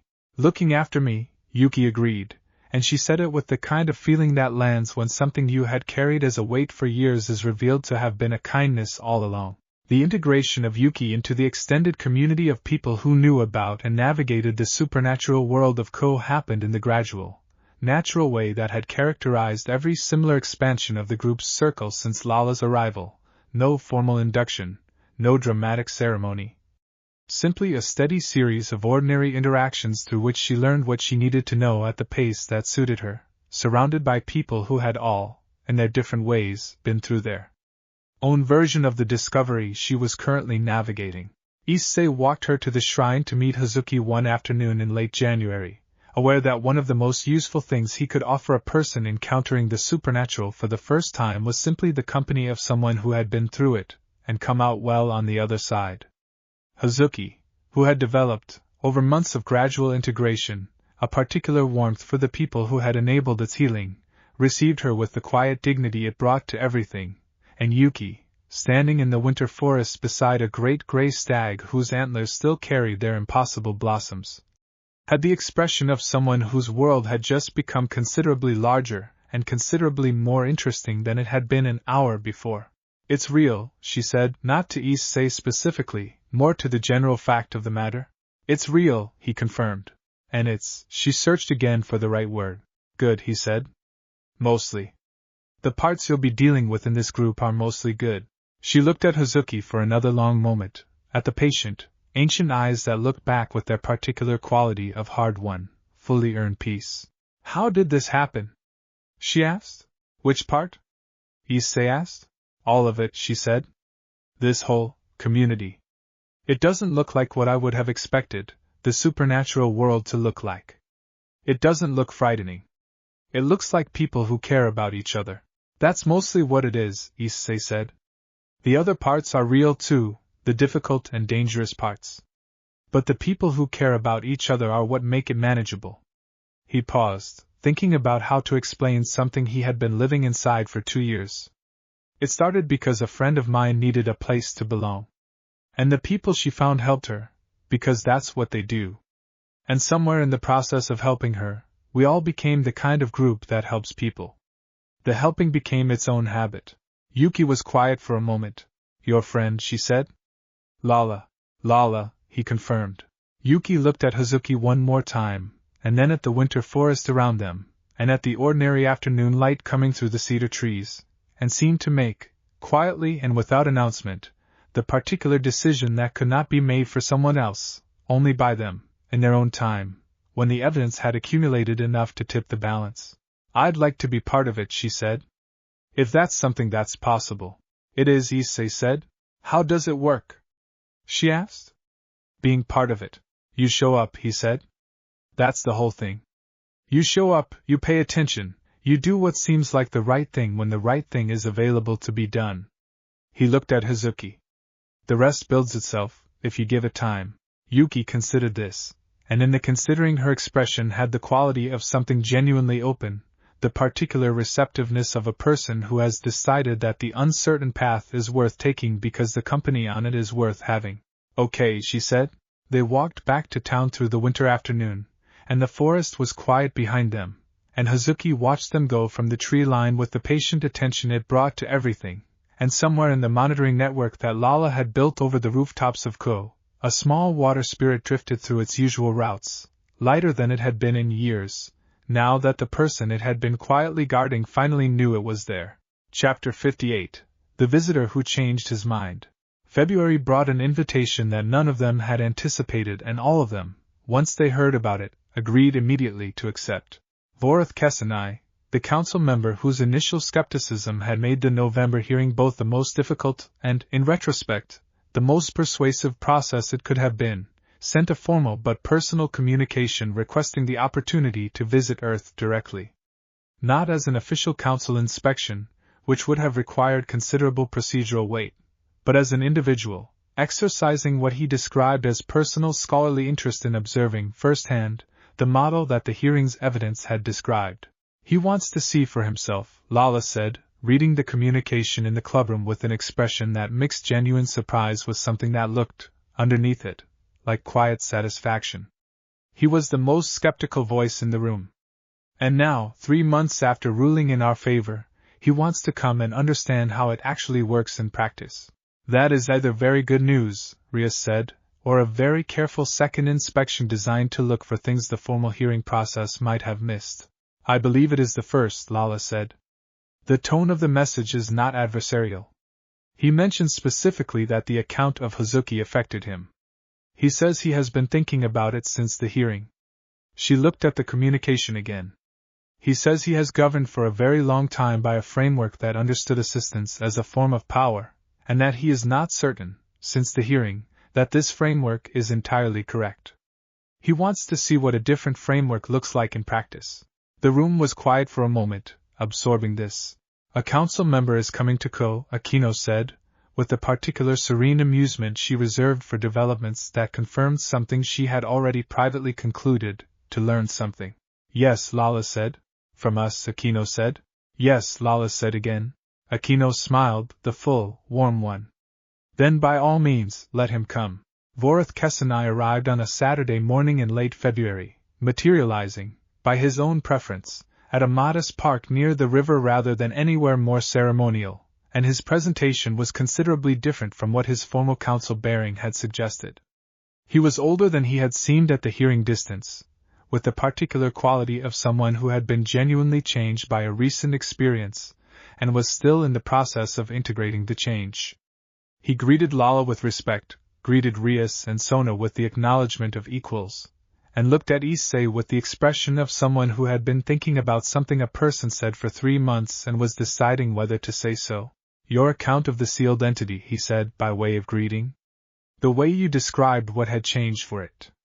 Not force, but patience. Yes, Issei said. I have been thinking about that for 13 weeks, Vorith and I said. I wanted to see what built it. They took him through the whole of it, as they had once taken Lala's father through it, not as a presentation designed to impress but as a genuine showing of what the place and the work actually were. The workshop, with its current projects in their various stages of completion. The monitoring network's central analyzer, its display showing the full, detailed map of Koa's supernatural landscape in its color-coded clarity. The Eastern District, the shrine and the forest, and Hazuki, who received the council member with its usual quiet dignity and observed him with its ancient, patient eyes in a way that made Vorith and I stand very still for a long time, saying nothing, simply receiving something that could not be accessed at the distance of a formal proceeding. What seemed to affect him most, though, was none of the formal structures or the demonstrable achievements, but something that happened, unplanned, late in the afternoon.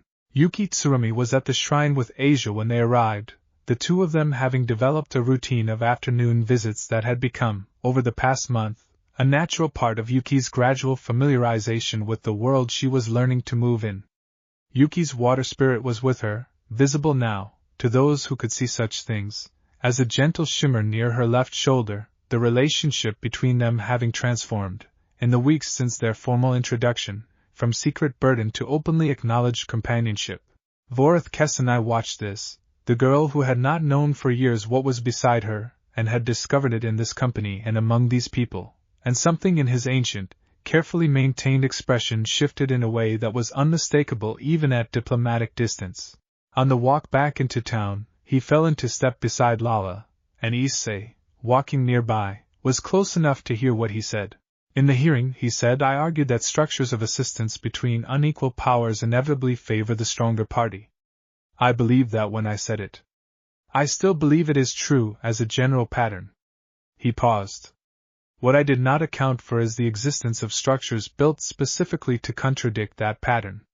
Structures where the intention, from the very beginning, was not assistance that creates dependence but assistance that creates capability. I have spent 3 months struggling to identify a precedent for what you have built here, and I cannot find one. He looked at her. That is either very concerning or very promising, and I find I have moved, over the course of 3 months, from believing it was the former to believing it is the latter.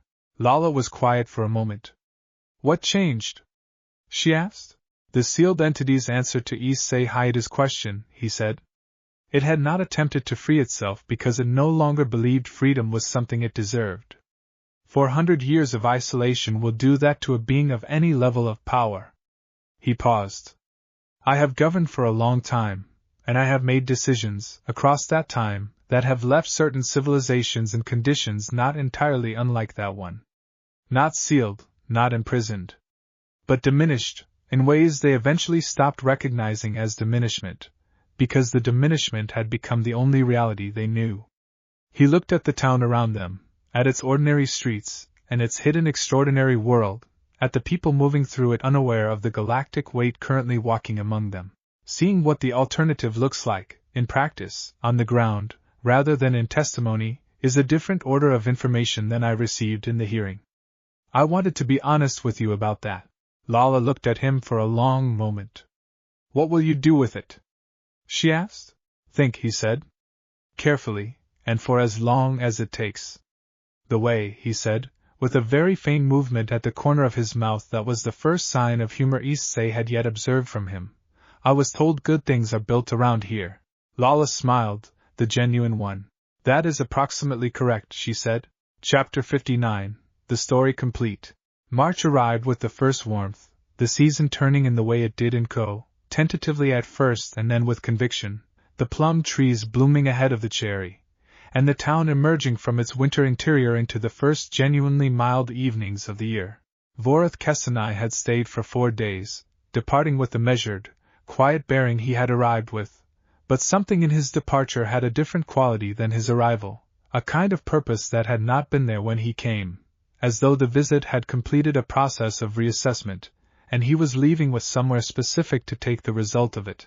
Lala watched his vessel ascend from the same park where it had landed, and then turned back to the town with the expression she wore when something had resolved correctly. He is going to do something with what he saw, she said. What do you think he'll do? Issei asked. I think he will propose a revision to the Council's pre-galactic engagement protocols, she said. His language during the visit, the distinction he drew between assistance that diminishes and assistance that builds capability, that is the language of someone formulating a policy position. She looked at the sky one more time. Whatever he proposes may not pass the full council, or not immediately. But it will exist. It will be part of the record. And sometimes, the most important thing a good idea does is simply exist, so that when the world is ready to receive it, it is already there waiting. Issei thought about this, about the particular patience embedded in the observation, the willingness to plant something and trust that it would find its time. You sound like Hazuki sometimes, he said. I have spent considerable time in its company, she said. It has a very long view of things. I find it helpful to borrow occasionally. March also brought a development that had been building quietly for several weeks without anyone specifically noting it as a trajectory until the day it completed itself. Lala finished her story. The written record she had been working on since August, the full account of the 18 months from the empty lot to the council hearing, complete with everything in between, every careful choice and difficult moment, an ordinary evening that had accumulated into the life she was living. She printed it in a careful format, bound it in the Deviluke traditional way she had described to Issei months before, and sent it to her father through the communication array in the workshop, accompanied by a single line of text. I wanted you to have the whole thing. Not a report. The story. Zarkin's response took 3 days, longer than usual, and when it arrived it was the longest single communication he had sent since the arranged marriage dissolution, densely written in the formal script she had grown up reading. She read it alone, initially, in the workshop, and when Issei found her afterward she was sitting very still on the stool near the bench with her hands in her lap and an expression that he had not seen from her before, something that had been waiting a long time to be felt and was, now that the letter had finally arrived, being felt completely. What did he say? Issei asked, sitting across from her. He said that reading it was the first time he understood, fully, what he had almost prevented, she said, her voice carrying a quality he had rarely heard from her, the particular rawness of genuine grief arriving late, the way grief sometimes does, after the crisis has passed and the safety to feel it has finally arrived. Not just what I had found. What he had almost made impossible by trying to manage my future without consulting me. She paused. He said he has spent most of his life understanding governance, as the art of preventing the worst outcomes. Reading the story made him realize that the framework had caused him to miss, consistently, the obligation to actively enable the best ones. She stopped, pressing her lips together briefly, the small, visible effort of containing something that wanted to be larger. He said he was proud of me, she said. Not for the political achievement. Not for the council ruling. For the person I had chosen to become. Issei was quiet, holding the weight of that with her. Is that what you needed to hear from him? He asked, after a moment. It is what I had stopped expecting to hear, she said. Which made it, she paused, considerably more than I was prepared for. He moved from the bench to sit beside her, the gesture as natural as every other gesture between them had become, and she leaned against his shoulder in the simple, unconscious way of someone who knew, without having to think about it, where their steady place was. They sat in the workshop in the quiet March afternoon, the current projects waiting patiently on the bench, the monitoring network running its silent watch across the rooftops of Ko, and Lala cried, briefly and without embarrassment, for everything that had almost been denied and had instead been given, and Issei held the space for it with the same steady, unhurried patience he had brought to every difficult moment she had allowed him to share. The cherry blossoms, Rias had mentioned that morning, would be opening fully within the week. Zarkin was coming to see them. He had asked, in the letter, after everything else, whether his previous offer still stood. Whether the season would receive him. Lala had answered before she showed Issei the letter at all. She had said yes before she finished reading it. Chapter 60. The Blossoms and the River. The cherry blossoms opened on a Thursday, fully and without reservation, the way they did in Ko every spring, the trees along the river bank transforming overnight from their spare, winter silhouettes into something that made the ordinary afternoon look briefly like a painting. Zarkin arrived on Friday morning. This visit, the third, was different from both of its predecessors in ways that became apparent immediately.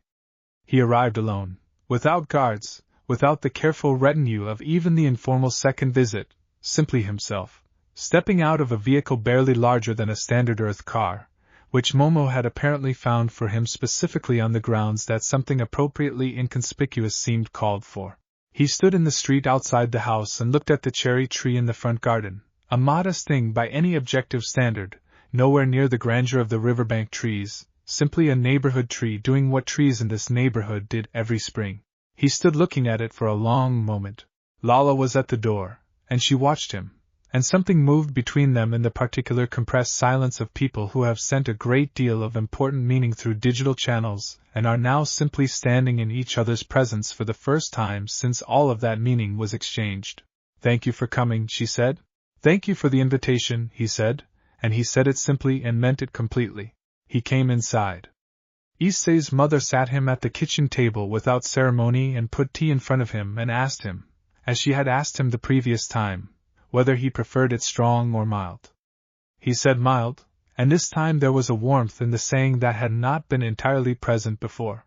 They spent the morning walking, Lala and her father and Issei, along the riverbank where the cherry blossoms were at their peak, the soft pink canopy filtering the morning light into something that had its own quality, not dramatic, simply beautiful in the specific, uncomplicated way of natural things doing what they naturally did. Zarkin walked and looked, the way he had walked and looked through Ko on the first visit, but this time the looking had a different quality, less assessment and more simple reception, a man who had spent most of his existence evaluating things for their strategic significance, simply letting a beautiful morning be beautiful. "My mother used to describe cherry blossoms," Lala said, walking beside him. "She said they were perfect because they did not try to last. They were fully themselves for exactly the time they had and then they were done." "I did not know she had told you that," Zarkin said. "She told me many things in the years I had with her," Lala said. "I have been thinking about them more recently. I think I understand some of them better now than I could before." She paused. She would have liked this place. Zarkin was quiet for a moment, looking at the blossoms. She would have, he said. She was not interested in grand things. She preferred things that were genuinely beautiful to things that were impressively large. A pause, weighted with the particular texture of a loss that was old enough to have become integrated into the shape of a life without ever fully losing its specific quality. You are more like her than like me. I did not always see that clearly. I take it as a compliment, Lala said. It is the finest one I know how to give, he said. They walked on, the three of them, through the morning light and the falling petals, the river moving steadily alongside them in its unhurried way, and Issei thought about the strange, long journey that had brought all three of them to this particular Tuesday morning, this particular stretch of river bank, this particular unrepeatable bloom. After a while, Zarkin dropped back slightly, and Issei found himself walking beside him, Lala a few steps ahead, watching the blossoms with the expression she had worn watching the snow in December, the simple, open wonder of someone experiencing something beautiful without the mediation of analysis. I owe you a direct acknowledgement, Zarkin said quietly. Issei looked at him. Not for what you said at the hearing, Zarkin said. Though that also deserved acknowledgement. For the months before any of this was formalized. For what you gave her when it was simply a kindness without any strategic significance whatsoever. He paused. She came to this town having left everything she had always known, running from a future she had not chosen, uncertain of almost everything. What you gave her was the most essential thing, a reason to believe that stopping was safe. That landing somewhere meant something. He looked ahead at Lala, at his daughter and the cherry blossom light. Everything else she built grew from that. I understand that now, having read the full story. Issei was quiet for a moment. She would have built something here regardless, he said honestly. She arrived with everything she needed to build. She just needed somewhere that wouldn't move on her while she was building it. Yes, Zarkin said. And you provided that. Which is, he paused, choosing the words, not a small thing, whatever modesty might suggest about the ordinariness of the gesture. He looked at Issei directly, with the particular attention that still carried its considerable weight even now, in this gentle setting. You have my complete and genuine respect. I want you to know that explicitly, rather than allowing it to be implied. Issei held this for a moment, the gravity of it, the particular significance of hearing those words from this particular person, and felt something settle in him that he had not known was waiting to settle. Thank you, he said. Thank you, Zarkin said, and meant, Issei understood, something considerably larger than the conversation they had just had. Ahead of them, Lala had stopped and was looking back, and her expression, seeing them walking together in conversation, had a quality that combined every good thing she felt about the people who had become the most important in her life, all of it visible at once, unguarded and complete. She waited for them to catch up, and then they walked on together through the morning and the blossoms, and the river held its course, and the petals came down, and it was, Issei thought, exactly the kind of morning that could not be planned or arranged or predicted, only arrived at, through the accumulated patience of making the right choices until the right choices finally led somewhere worth being. Chapter 61 The Gathering. The afternoon of Zarkin's third day brought a gathering that none of them had formally organized but that assembled itself, with the quiet inevitability of things that are simply meant to happen. By 2 o'clock, the clubroom had filled with everyone who was part of what Ko had become, Rias and Akeno and Kaneko and Asia, Sona and Tsubaki, Yuki Tsurumi and her water spirit, visible now to enough of the people in the room that it moved freely without the furtive caution of the early months. Even Hazuki was present, in the small form it used for indoor spaces, occupying the corner near the window with the patient dignity of an ancient entity that had learned, slowly and through patient teaching, that being in a room full of people who cared for it was an entirely different experience from being alone in the dark beneath a stone seal. Zarkin sat in the chair that had become, by unspoken convention, the guest chair, and he received the gathering the way he had received everything on this third visit, without the assessing distance of his earlier presence, simply present among people who had built something together, and were allowing him to witness it directly. He asked questions over the course of the afternoon, about each person, their work, their relationship to what had grown in this town, and he listened to the answers with the particular quality of attention that had come to characterize him in private context, thoroughgoing and genuine rather than evaluative. He spoke with Asia about healing, and his questions were thoughtful and specific, drawing from genuine curiosity about a practice that had no parallel in Deviluke medical tradition. He spoke with Sona about governance, the only conversation of the afternoon that carried any of the formal weight of his usual bearing, two people who both understood administration from the inside, and the exchange had a quality of genuine mutual respect between approaches that had arrived at some shared conclusions from very different directions.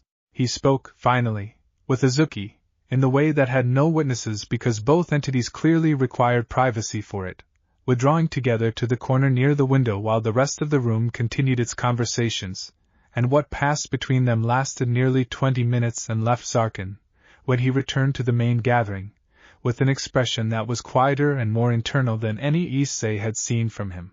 Lala noticed it, and waited until a natural lull to ask, quietly, what they had talked about. The nature of long responsibilities, Zarkin said. And what you discover, eventually, when the responsibility has been carried long enough, about what actually matters within it. He paused. It told me that the hardest part of returning to the world, after its isolation, was not the fear of rejection but the disbelief that belonging was genuinely available. That it had spent so long being defined by its isolation that freedom felt, initially, like something it could not quite trust was real. He looked at Lala. I recognize that, he said simply. Not the imprisonment. The difficulty of trusting that something genuinely different was available. The habit of expecting the familiar pattern rather than the new one, even when the new one is manifestly better. Lala held his gaze for a moment, and in the holding there was an acknowledgement of something that did not require further language, the particular understanding between people who have both, in their different ways, been working their way out of old patterns towards something genuinely different. You are getting better at it, she said. With practice, he said, and the small movement at the corner of his mouth that served as his version of a smile was warmer this time than any of its predecessors. The afternoon wound toward evening in the unhurried way of good gatherings, the light changing in the clubroom windows, the conversations finding their natural conclusions, people departing in ones and twos until only the immediate group remained, and then even that smaller gathering grew quiet as the day finished itself. Zarkin left in the early evening, taking his leave with the particular care of someone who was aware that each of these visits was its own complete thing, not to be rushed at the end. He embraced Lala at the doorway, the gesture still somewhat unfamiliar in its execution but entirely genuine in its intent, the ongoing negotiation of a man learning, at considerable personal cost to his own habits, what his daughter's kind of love actually looked like and what it asked of him in return. Next spring, he said against the top of her head. Next spring, she agreed. He looked at Issei one final time from the doorway, the look that had evolved, over 3 visits, from careful assessment to something much closer to simply seeing him, the way you eventually see someone who has been part of your life long enough to stop being a variable and start being simply a fact. Take care of each other, he said. It was slightly different from how he had phrased it before, the reciprocity deliberate, both directions acknowledged. We will, Issei said. He left, and the evening settled over Ko in the particular way it did in early April, soft and warm and full of the smell of blossoms still on the air, and Lala stood for a moment in the doorway of the Hyoudou house looking at the street, and the cherry tree and the fading evening sky, and Issei stood beside her, and the town did its ordinary things around them, and the moment had the quality that the best moments had. The ones that did not ask anything of you except to be fully present in them. Because they were exactly what they were supposed to be. Happy? Issei asked. She turned to look at him, and her expression was simply the answer, complete and without complication. Yes, she said. Completely. The cherry tree dropped 3 petals into the evening air between them, unhurried, each one complete in itself, and the season held them both for one more perfect moment before moving on, the way seasons do, toward everything that was coming next. Chapter 62. The next thing. In the weeks following Zarkin's visit, Ko settled into the particular productive ease of a place that has recently been through something significant and has emerged on the right side of it, the work continuing, the relationships deepening, the daily rhythms carrying a quality of lightness that contrasted, in retrospect, with the underlying tension that had accompanied so much of the preceding autumn and winter. Lala's expanding cooperative network had by April reached 6 territories across the region, each one at a different stage of the careful, staged implementation that she and Sona had refined into something approaching a reliable methodology, each one producing the pattern of evidence she had hoped for and argued for in front of the council: genuine capability building, local ownership increasing month by month, the external assistance gradually becoming less central rather than more.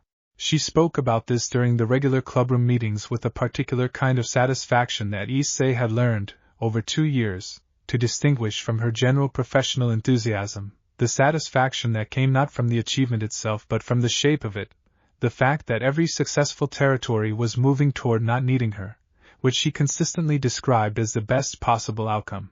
"You are trying to make yourself unnecessary," Rias observed, during one such conversation. "I am trying to ensure that what I have built is genuinely useful rather than a dependency dressed as usefulness," Lala said. "There is an important distinction." She paused. "Also, I have other things I want to build. I would prefer not to spend the rest of my life maintaining systems that could, with proper investment in knowledge transfer, maintain themselves." "What other things?" Akeno asked, with the specific quality of curiosity she brought to questions about the future. Lala's expression shifted into something slightly more private, the look she wore when she was considering whether to share something she had been working through quietly. "I have been corresponding with Vorath Kesenai," she said, "about the policy revision he is developing. He has asked for technical input on the framework he is proposing for pre-galactic engagement protocols, the kind that focuses on genuine capability building rather than dependency creation." She paused. "I find I am interested in helping to build the theoretical framework as much as the practical implementations. If the Council adopts a better approach, the impact is not 6 territories or 16. It is every pre-galactic civilization the Council's members interact with, across the entire galaxy." The room was quiet for a moment, absorbing the scale of what she was describing. "That is," Sona said, with the precise understatement she brought to things that impressed her, considerably larger than a monitoring network. "It is the same principle at a different scale," Lala said. "The same thing I have always wanted to do. Build things that help people function well in their own right, rather than things that make them dependent on something outside themselves." She looked at the group. The network was a proof of concept. The Council's protocol revision is the theory that makes the concept replicable anywhere. Issei looked at her, at the particular brightness that accompanied the largest ideas she worked with, the way her whole presence sharpened and clarified when she was working on something that was genuinely worth working on. He thought about the workshop in the storage room that had been her beginning here, the modest space with its repurposed shelving, and the girl who had sat at his kitchen table asking questions until 9 o'clock on the first evening, and the extraordinary, patient, unstoppable person who had grown from that beginning into someone whose ideas were now reaching the architecture of how an entire galaxy handled its responsibilities to its less powerful members. He thought that the empty lot had contained, in its simple, ordinary way, the beginning of something he could not have predicted and would not, for anything, have wanted to miss. Kaneko, who had been listening to the conversation from her place on the couch, said in the quiet, precise way she said everything that mattered, "Don't forget to eat while you're reforming the galaxy." The room dissolved briefly into laughter, the specific kind that comes from exactly the right thing being said at exactly the right moment, and Lala, who had been in the full serious brightness of her largest thinking, came back to the room with an expression of genuine, uncomplicated delight. "I will not forget," she said. "I have excellent reminders." The afternoon continued, as afternoons in the clubroom did, in the comfortable, productive, occasionally brilliant and mostly ordinary way of people who had been doing important work together long enough that the importance had become simply part of the texture of the day. Outside, the cherry blossoms had begun to fall in earnest, the streets of Ko drifted with pink, the season completing itself in the generous, complete way it always did, and the town moved through its April in the ordinary, unaware manner of a place that had no idea that among the people walking its streets was someone whose quiet, patient, relentless work was slowly changing, in ways that would take years and possibly decades to fully manifest, the conditions of life for civilizations it would never directly encounter. That was how good things worked, Issei had come to understand. They did not announce themselves. They simply accumulated, one careful, honest choice at a time, until the accumulation was large enough to change the shape of the world. The blossoms fell, and the afternoon held its warmth, and somewhere in the distance the river moved through the park in its steady, unhurried way, indifferent to anything except the particular quality of an April afternoon that was, in every measurable sense, completely ordinary and, in every sense that actually mattered, exactly right. Chapter 63. Every single one. The school year ended in mid-July with the particular, bittersweet ceremony of third-year graduations, the kind of ending that is also a beginning and knows it, the auditorium full of the specific quality of feeling that gathers in a room when a significant chapter of life formally concludes itself. Lala received her diploma with the composed grace she brought to formal occasions, and Issei watched from the row behind her and thought about how impossible the existence of this moment would have seemed on the afternoon he walked home the long way, how entirely unimaginable that the girl he had found in an empty lot on a Tuesday would stand in a co-academy graduation ceremony less than 2 years later, moving through this institution's oldest ceremony as though she had always been part of it because she had made herself part of it, day by day, with the patient, deliberate thoroughness she brought to everything she chose to do. After the ceremony, the group gathered in the clubroom one final time before the summer reorganized their routines, the third years beginning their transition out of the school's daily orbit and into whatever came next. What does next actually look like? Issei asked, when the formal celebration had wound down and the group had settled into its usual comfortable arrangement around the clubroom table. Rias had already been in discussion with her family about the formal structure of her responsibilities as she moved into more direct involvement with the Gremory household's affairs, a transition she had been preparing for and that would, she made clear, not remove her from Co but would add new dimensions to the work she was already doing there. Sona's path ran parallel, the careful expansion of her authority and responsibilities within the Citri structure, continuing to intersect with everything they had built in Co because she had built it here and had no intention of abandoning it. Akeno spoke of the work she was taking on, a deepening of the kind of subtle emotional and spiritual guidance she had always provided to the group, formalized now into something with broader scope. Asia, whose healing practice had grown steadily over the preceding months, was considering a formal arrangement that would let her work more openly with people in Co who needed help that conventional medicine did not provide, the careful navigation of keeping her work quiet enough not to attract the wrong attention, while making it available enough to reach the people it could genuinely benefit. Kaneko said less, as she usually did, but what she said made clear that her plans were hers and she was comfortable with them, which from Kaneko was its own complete form of reassurance. Yuki Tsurumi, present by now at these gatherings as naturally as any of the longer-standing members, was thinking about whether to formalize her involvement in the club's work in some capacity, a decision she was approaching with the careful, thoughtful pace she brought to everything.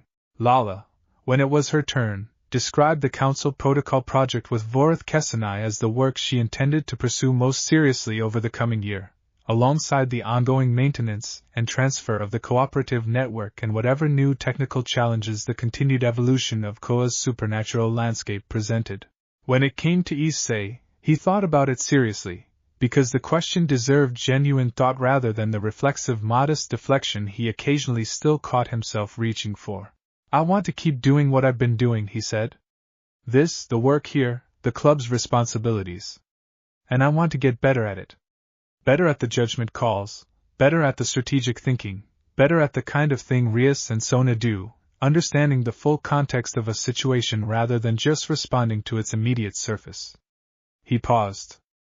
"I think there's a version of what I can contribute that I haven't fully reached yet, and I want to find it." Rias looked at him with the expression she used for things she found genuinely worth saying something about. "You have grown considerably more than you'd give yourself credit for," she said. "But the desire to grow further is exactly what makes that growth possible." "I also want to travel," he said, and this produced a small surprise in the room, because he had not said it before. "With Lala, wherever the cooperative work takes her. I don't want to be someone who stays home while she goes out and does things. I want to be there." He looked at Lala. "We talked about this on the ship, in general terms. But I want to say it clearly." Lala looked at him with the particular expression that combined her usual directness with something warmer and more personal underneath it. I would like that very much, she said. I have several trips anticipated over the next year as the protocol revision progresses. Having you there would make them considerably less difficult, and considerably more worth taking. Then it's decided, Issei said. It was decided on a ship in interstellar space in October, Lala said, with the mild, fond precision she brought to small corrections. Then it's restated, he said. The room received this with the ease of people who had long since stopped needing any of it to be explained or elaborated, the shorthand of a group that had been through enough together to understand what it meant when two people looked at each other the way these two did. Outside the clubroom windows, the July afternoon was fully committed to its particular quality of settled summer heat, the school around them quiet in the way it went quiet between terms, and somewhere in the town the ordinary business of continued its comfortable course, and in the eastern district Hazuki moved through its forests, and in 6 territories across the region monitoring networks hummed their careful watch. And in the council archives the early drafts of a protocol revision were gathering the notes of a very old, very reconsidered mind, and in the workshop the next project was already half designed in a notebook on the bench. There was more ahead. There was always more ahead.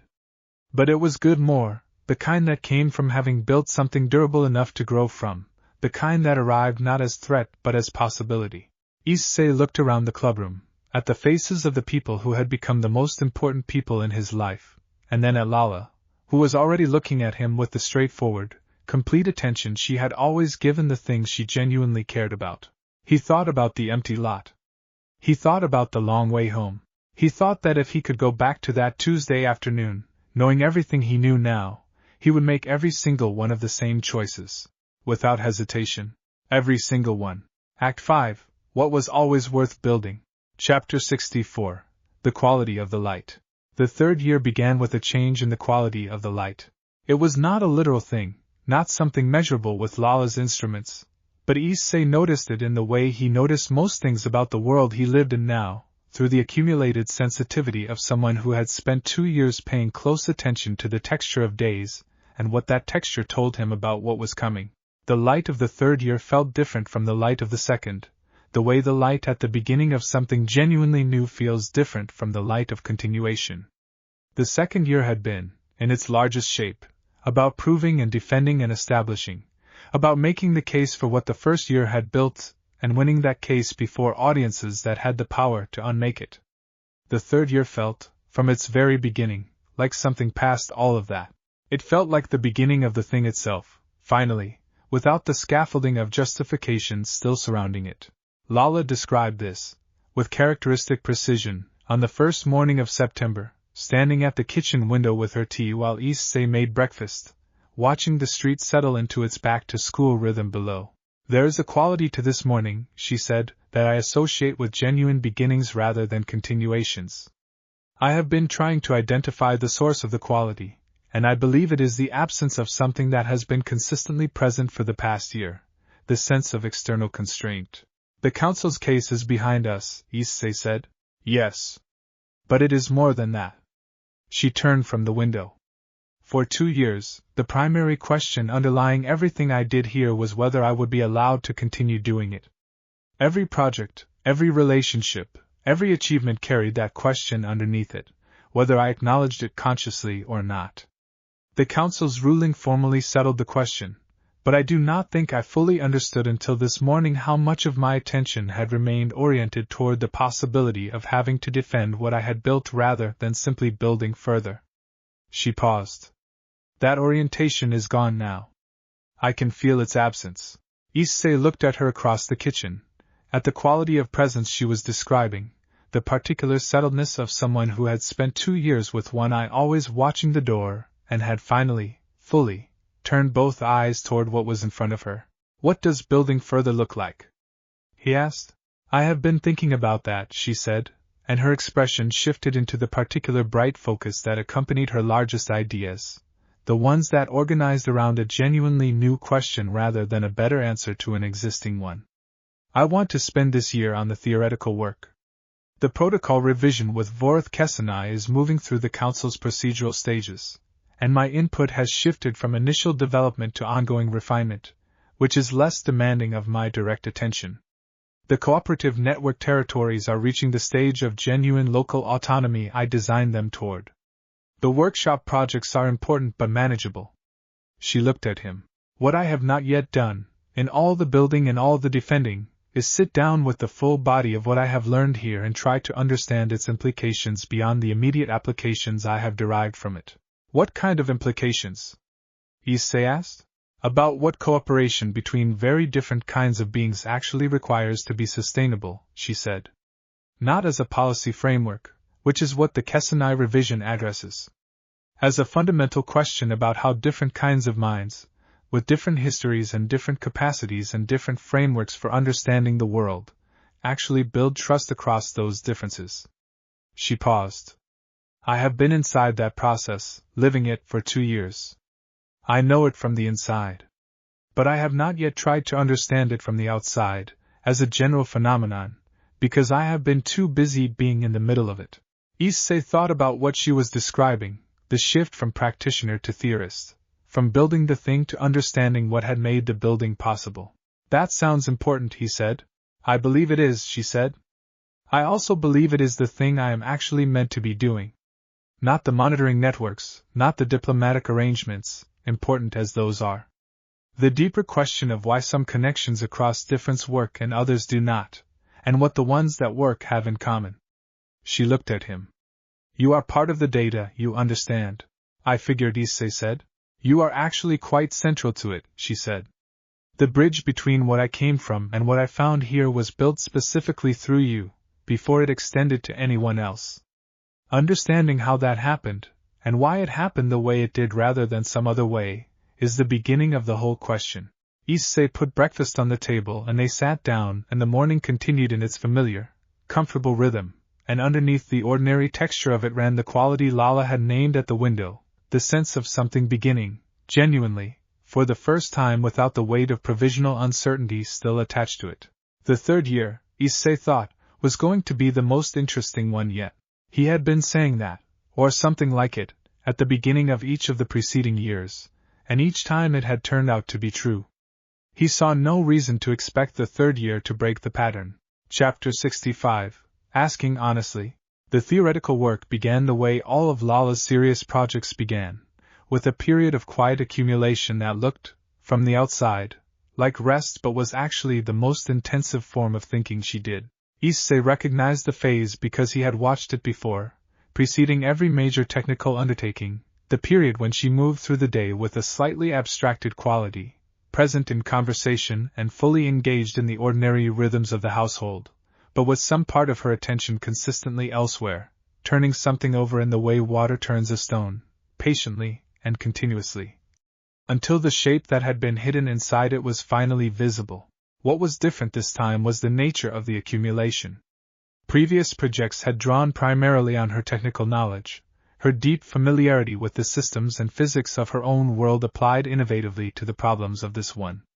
This project drew on something she had less formal training in, the territory of human experience, social behavior, the specific, unrepeatable texture of genuine relationship, which could not be derived from first principles but only observed, carefully and over time, in the actual lives of actual people.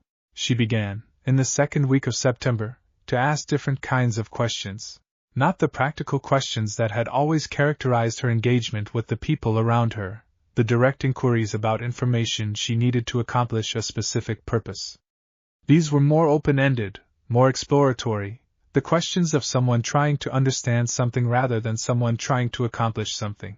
She asked Akeno, one afternoon in the clubroom, how she understood the difference between performing warmth and actually feeling it, whether the line between those two things was always clear or whether there were moments when the performance created the feeling rather than expressing it.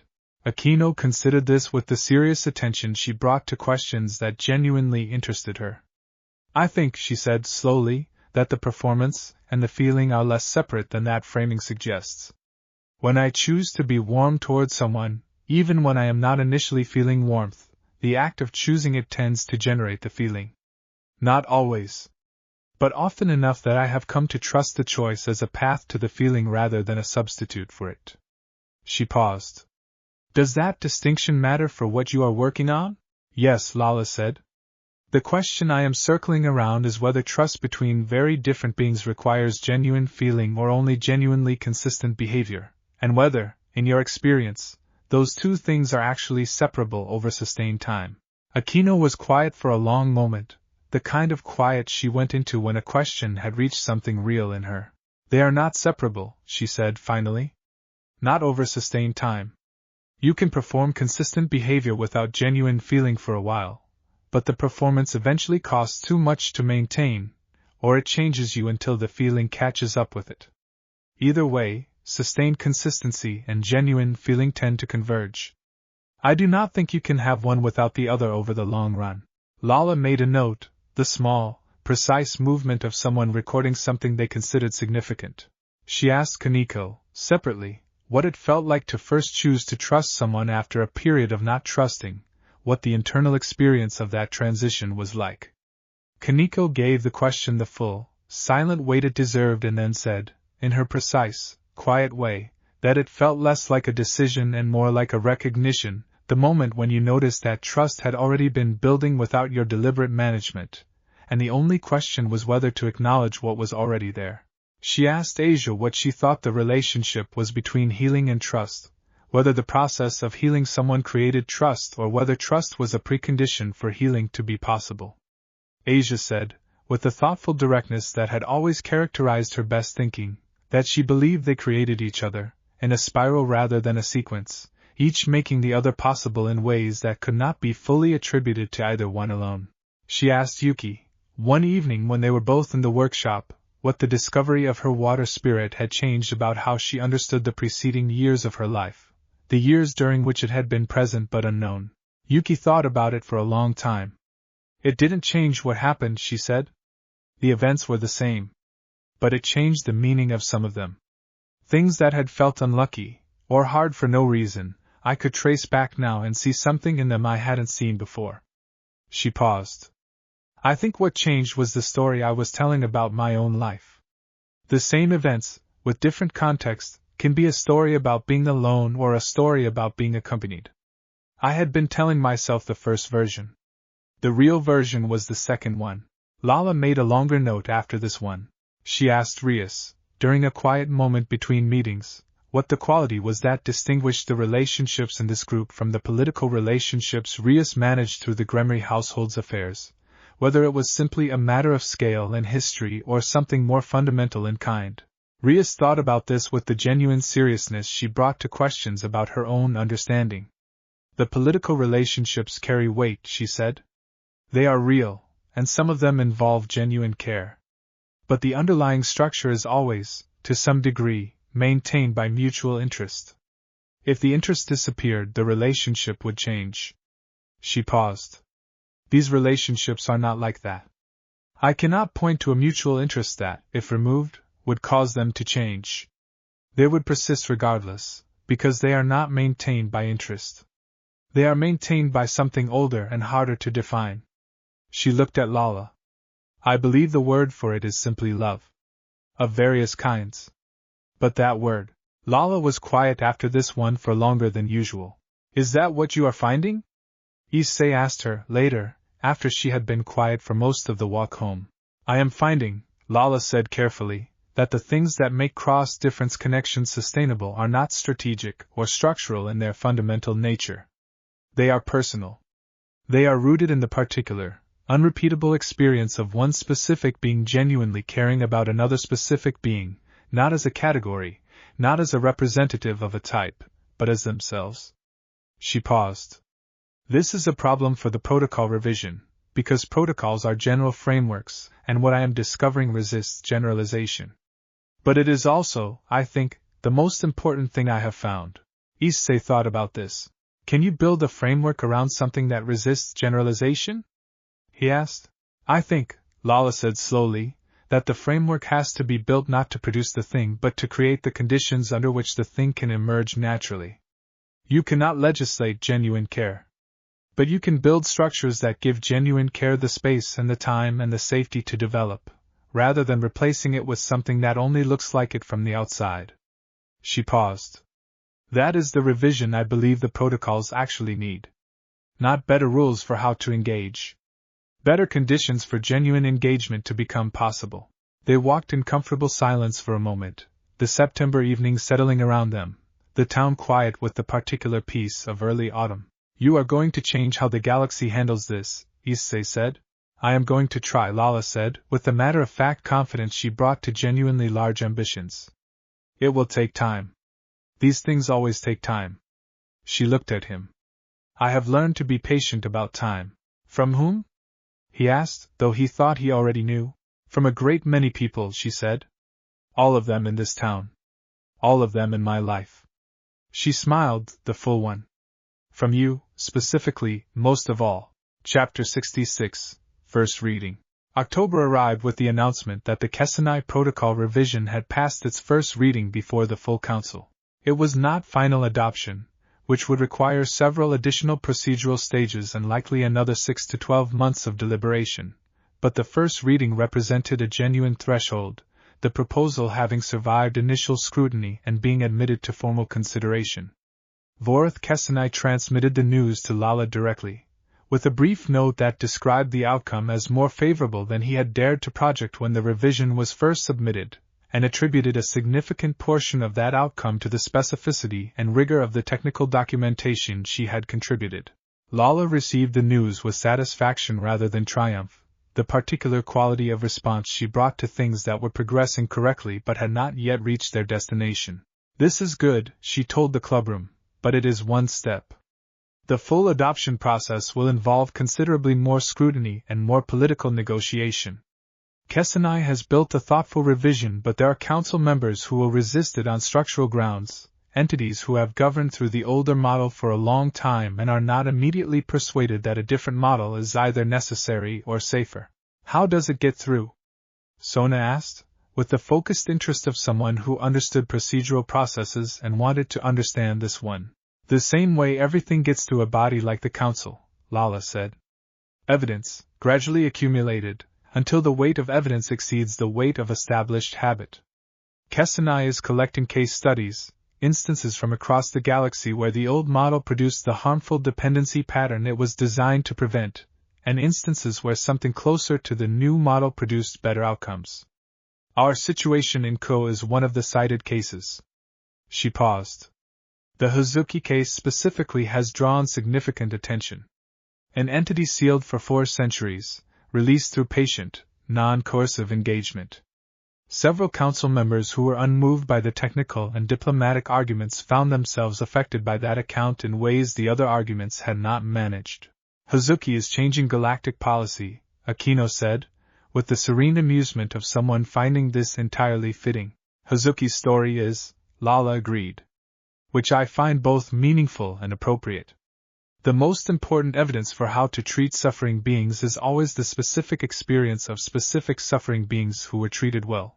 Issei, listening to this, thought about Hazuki in its forest, the great gray stag moving through the autumn cedars, entirely unaware that its slow, hard healing was being read by galactic administrators thousands of light years away as evidence for a revision to the laws governing how the powerful should treat the vulnerable. He thought about the night at the shrine when the guardian had first spoken, the rough, disused voice saying only alone, and about the long, patient months that had followed, and about how none of them had known, while they were doing it, that they were building anything beyond what was directly in front of them. The best things, he had come to believe, were always built that way.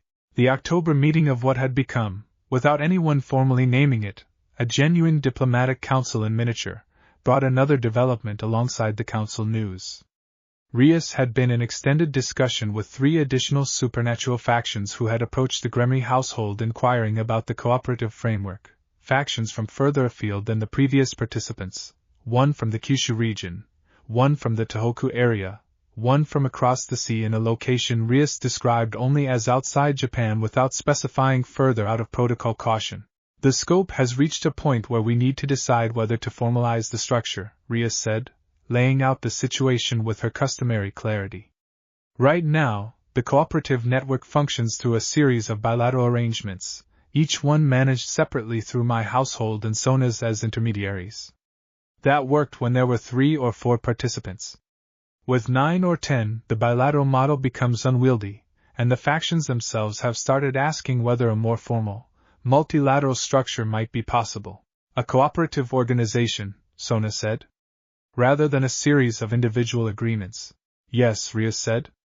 With clear governance, shared standards, a formal process for admitting new members and managing disputes between existing ones.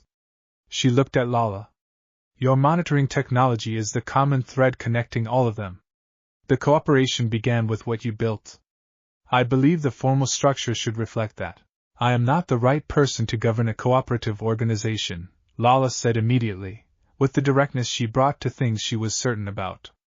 My role has been technical and conceptual. Governance requires a different set of capabilities and a different kind of consistent presence. She paused. You and Sona are the right people for the governance structure. I can serve as a technical and advisory resource, but the leadership needs to come from entities with long-standing standing and relationships within this world's supernatural community, which is what both of your households represent. I was not suggesting you should govern it, Rias said, with a faint smile. I was suggesting you should help design it. That I will do, Lala said, with the focused satisfaction of someone given a genuinely interesting design problem.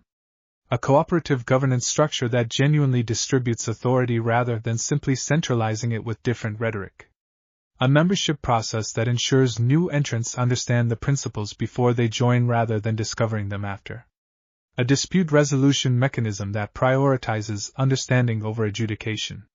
She was already making notes. This will take some thought. I expected it to, Rias said. I will need several weeks, Lala said. Take them, Rias said.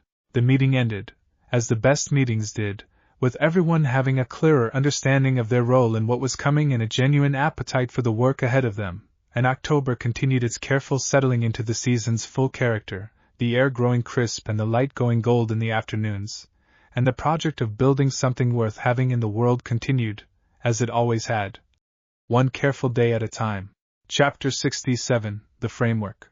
The designing of the cooperative governance structure occupied Lala through October and into November, running in parallel with the theoretical work and producing, in the intersection of the two, something neither might have generated alone. She worked through it in the workshop, as she worked through everything, but this project spread further than the workshop's physical limits, taking over the kitchen table in the evenings, filling the observation notebook she had started for the theoretical research with a new kind of content. Diagrams and decision trees and governance flowcharts interspersed with the interview notes and reflections that the theoretical work had been generating. Issei found her at the kitchen table one evening in late October, surrounded by papers in a way that reminded him, with a specific and particular warmth, of the very early days, the first weeks when she had sat at this table cataloging the world she had arrived in with the same focused, total attention she was now bringing to the world she was building within it. You look like you did when you first got here, he said, sitting down across from her. She looked up, and something in her expression moved through recognition toward the particular warmth that accompanied the specific memories of those early weeks. The problem has a similar quality, she said. New territory. Insufficient existing frameworks to apply directly. The need to derive the right approach from first principles rather than precedent. She looked at the papers around her. I find I am more confident now than I was then. I know this world better. I know myself better. She paused. I know what good governance feels like from the inside, because I have been living in a well-governed community for 2 years. Is that what the club is? Issei asked. A well-governed community. It is the best example of genuinely distributed, trust-based governance I have ever observed directly, Lala said, with the specificity that meant she was making a technical claim rather than simply paying a compliment. Every member has genuine authority within their domain. Decisions with broad impact are made collaboratively. Leadership earns its standing continuously rather than assuming it as a fixed characteristic. She looked at him. Rias governs through consistent demonstration of trustworthy judgment. Sona through consistent demonstration of reliable analysis. You through consistent demonstration of sound values. None of those positions are positional. They are earned, maintained, and recognized freely by everyone involved. She paused. I want to design a structure that allows that quality to persist as the cooperative grows, without it being dependent on any specific group of individuals who happen to currently embody it. That's the hard part, Issei said. How do you institutionalize something that has always depended on specific people? By identifying what those people actually do, Lala said, and building it into the structure rather than the individual. The structure cannot guarantee that everyone in it will be like Rias or Sona or you. But it can require certain behaviors, certain accountabilities, certain processes that produce outcomes similar to what their personal qualities produce, even in their absence. She looked at her diagrams. The trick is building the requirement without removing the personal element entirely. Rules and processes alone produce compliance. Compliance without genuine understanding produces the appearance of good governance without its substance. She looked up. Akeno told me something during the interview phase that I keep returning to. She said that performing warmth and feeling warmth are not as separate as they initially appear, because the performance, sustained over time, tends to generate the feeling. You think the same applies to governance? Issei asked. I think it might, Lala said. That requiring certain behaviors, certain forms of accountability and transparency, even from entities who do not initially genuinely understand or value them, might over time generate something closer to genuine understanding. The behavior precedes the value rather than expressing it, but the relationship between behavior and value is not one-directional. She paused. This is speculative. But it is the most interesting hypothesis I have developed in this project so far. Issei thought about this, about the ways that Lala's theoretical work and her practical design work were beginning to feed into each other in ways that neither could produce alone, and about how this was, he suspected, what genuine intellectual work felt like at its best. What does the governance structure look like right now? He asked. She turned one of the diagrams toward him, a clean, carefully drawn document that organized the cooperative's decision-making across 3 concentric circles, an inner circle of founding members with established standing, a middle circle of full participants, and an outer circle of associate members in the process of demonstrating the standards required for full participation. Decisions move through the circles based on their scope, local decisions handled at the inner circle level, structural decisions requiring broader consultation, changes to foundational principles requiring unanimous agreement across all circles. The outer circle is important, Lala said, pointing to it. New entrants should have genuine participation before they achieve full status. They need to understand what they are joining from the inside before they have governance authority over it. The associate period is not probationary in a punitive sense. It is educational in a genuine sense. How long is the associate period? Issei asked. I have been thinking about 6 months, Lala said. Long enough to develop genuine understanding.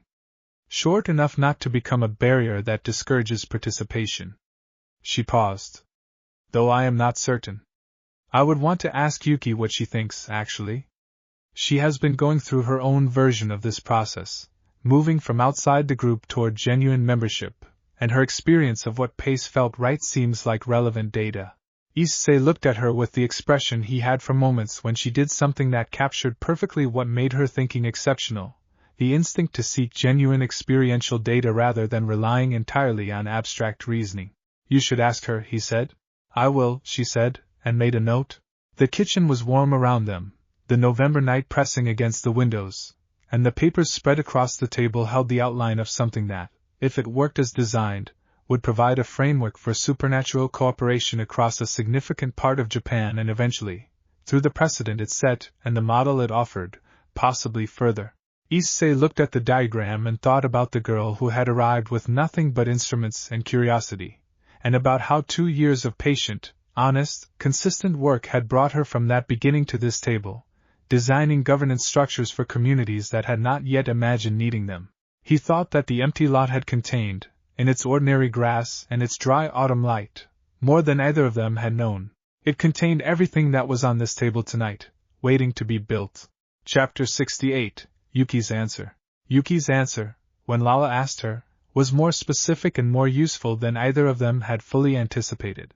They met for the purpose in the workshop on a Saturday afternoon, the November light coming through the small window at a low, golden angle, and Yuki considered the question with the thoughtful precision that had been developing in her over the months of her gradual integration, the quality of someone who had discovered that her perceptions, which she had spent years doubting, were actually quite reliable when she trusted them. The 6 months feels right as a minimum, she said. But I would say what actually mattered more than the time was the specific quality of what happened during it. She paused, gathering the thought carefully. The things that made me feel genuinely part of this weren't the things I was told about or shown directly. They were the things I observed happening around me, the way the group handled something difficult when I was present but not involved, the way they talked about people who weren't in the room as though those people's interests were genuinely considered rather than just managed. The way disagreements got resolved without anyone needing to win. She looked at Lala. Those things made me understand what I was joining. Not the explanations. The evidence. Lala made extensive notes. So the associate period's value comes primarily from passive observation of the group operating authentically, Lala said, testing the formulation. Not entirely passive, Yuki said. I participated in smaller things during that time. The shrine visits. The evening conversations. Things where my involvement was real but the stakes were low enough that any mistakes I made wouldn't have significant consequences. She paused. That was important too. Being trusted with something real, even small, before being trusted with something significant. It made me take the trust seriously. Progressive responsibility, Lala said. Yes, Yuki said. Though I would not have put it in those words while it was happening. It just felt like people treating me as though I was already part of something, before I fully was, and that treatment gradually making me into what they were already treating me as. Lala looked at the notes she had been taking, and something in her expression had the particular quality of someone watching a hypothesis confirm itself from a direction they had not entirely anticipated. Akeno said something very similar, she said. About performance and feeling. That the behavior precedes the genuine quality rather than expressing it, but tends to generate it over time. That matches, Yuki said. Being treated as trustworthy made me want to be trustworthy. Not because I was told I should be, but because the treatment created a kind of responsibility I wanted to honor. She paused. I do not know if that generalizes. It is only my experience. One honest, specific experience is more valuable than 10 generalized frameworks, Lala said, with conviction. The frameworks come from the experiences, not the other way around. Yuki smiled at this, the particular smile of someone who appreciated having their contribution taken seriously as a genuine contribution rather than a courtesy consultation. After Yuki left, Lala sat at the bench for a long time, the notes open in front of her, working through the implications of what the two conversations, Akeno's and Yuki's, had produced in combination. Issei, on the stool nearby, waited in the comfortable silence they had developed for these moments, the kind of waiting that was not passive but actively supportive, presence that made thinking easier without interrupting it. The governance structure needs to be built around this principle, Lala said finally. The associate period should be designed specifically to create the conditions Yuki described. Genuine participation in small, real things, alongside observation of the group handling significant things authentically. The formal standards and requirements matter, but they are secondary to this experiential dimension. She paused. Which means the structure I am building cannot simply describe what new members must demonstrate. It must describe what the existing membership is responsible for providing, the quality of environment within which genuine understanding can develop. That's a harder thing to specify, Issei said. Yes, she said. It requires the existing membership to commit to something more demanding than simply meeting observable standards themselves. It requires them to commit to creating the conditions under which others can meet those standards, through the quality of their own authentic behavior. She looked at him. That is not a rule that can be enforced from outside. It has to be genuinely held from inside. And how do you ensure that? He asked. You select for it, she said. The founding membership, the inner circle, must be composed of entities who already genuinely hold it, because they are the ones who will set the behavioral precedent for every subsequent member. If the founding circle is built correctly, the pattern propagates naturally. If it is built incorrectly, no amount of formal structure will compensate. You already know who the founding circle is, Issei said. It was not a question. I have known for several weeks, she said. I was waiting until the design was complete enough that the designation would be meaningful rather than simply premature. She looked at him directly. Rias. Sona. You. Akeno. Asia. Kaneko. Tsubaki. She paused. And you specifically, not as a support role or a human liaison. As a full founding member, equal in standing, because the principle that makes this entire structure worth having, the possibility of genuine connection across radical difference, needs to be embodied in its foundational membership, not relegated to an adjacent category. Issei held this. I'm not supernatural, he said. You are the reason any of this exists, she said simply. The cooperative network, the council recognition, the guardian's healing, Yuki's integration. Every significant thing that has happened here traces back, in its foundational moment, to a choice you made to stop and pay attention and make room. That is not a human characteristic. That is a characteristic, and it is the most essential characteristic the inner circle needs to embody. She met his eyes. You belong there as fully as anyone. He looked at her for a long moment. Okay, he said. Good, she said, and went back to her notes, and the workshop held its warm, focused quiet, and outside the November afternoon continued in its unhurried way, the town doing what it always did, which was simply continue being what it was, steady and ordinary and quietly full of everything that mattered. Chapter 69, The Adoption. The governance framework was presented to the full group in early December, and the reception it received told Lala, more clearly than any formal approval process could have, that she had built the right thing. Rias read through it in the particular way she read through things she found genuinely impressive, with a focus that moved through the whole quickly and then went back through the specifics more slowly, the first pass for overall architecture and the second for the details that the architecture depended on. When she finished the second reading, she was quiet for a moment, and then she looked up with the expression she used when she was about to say something she had considered carefully.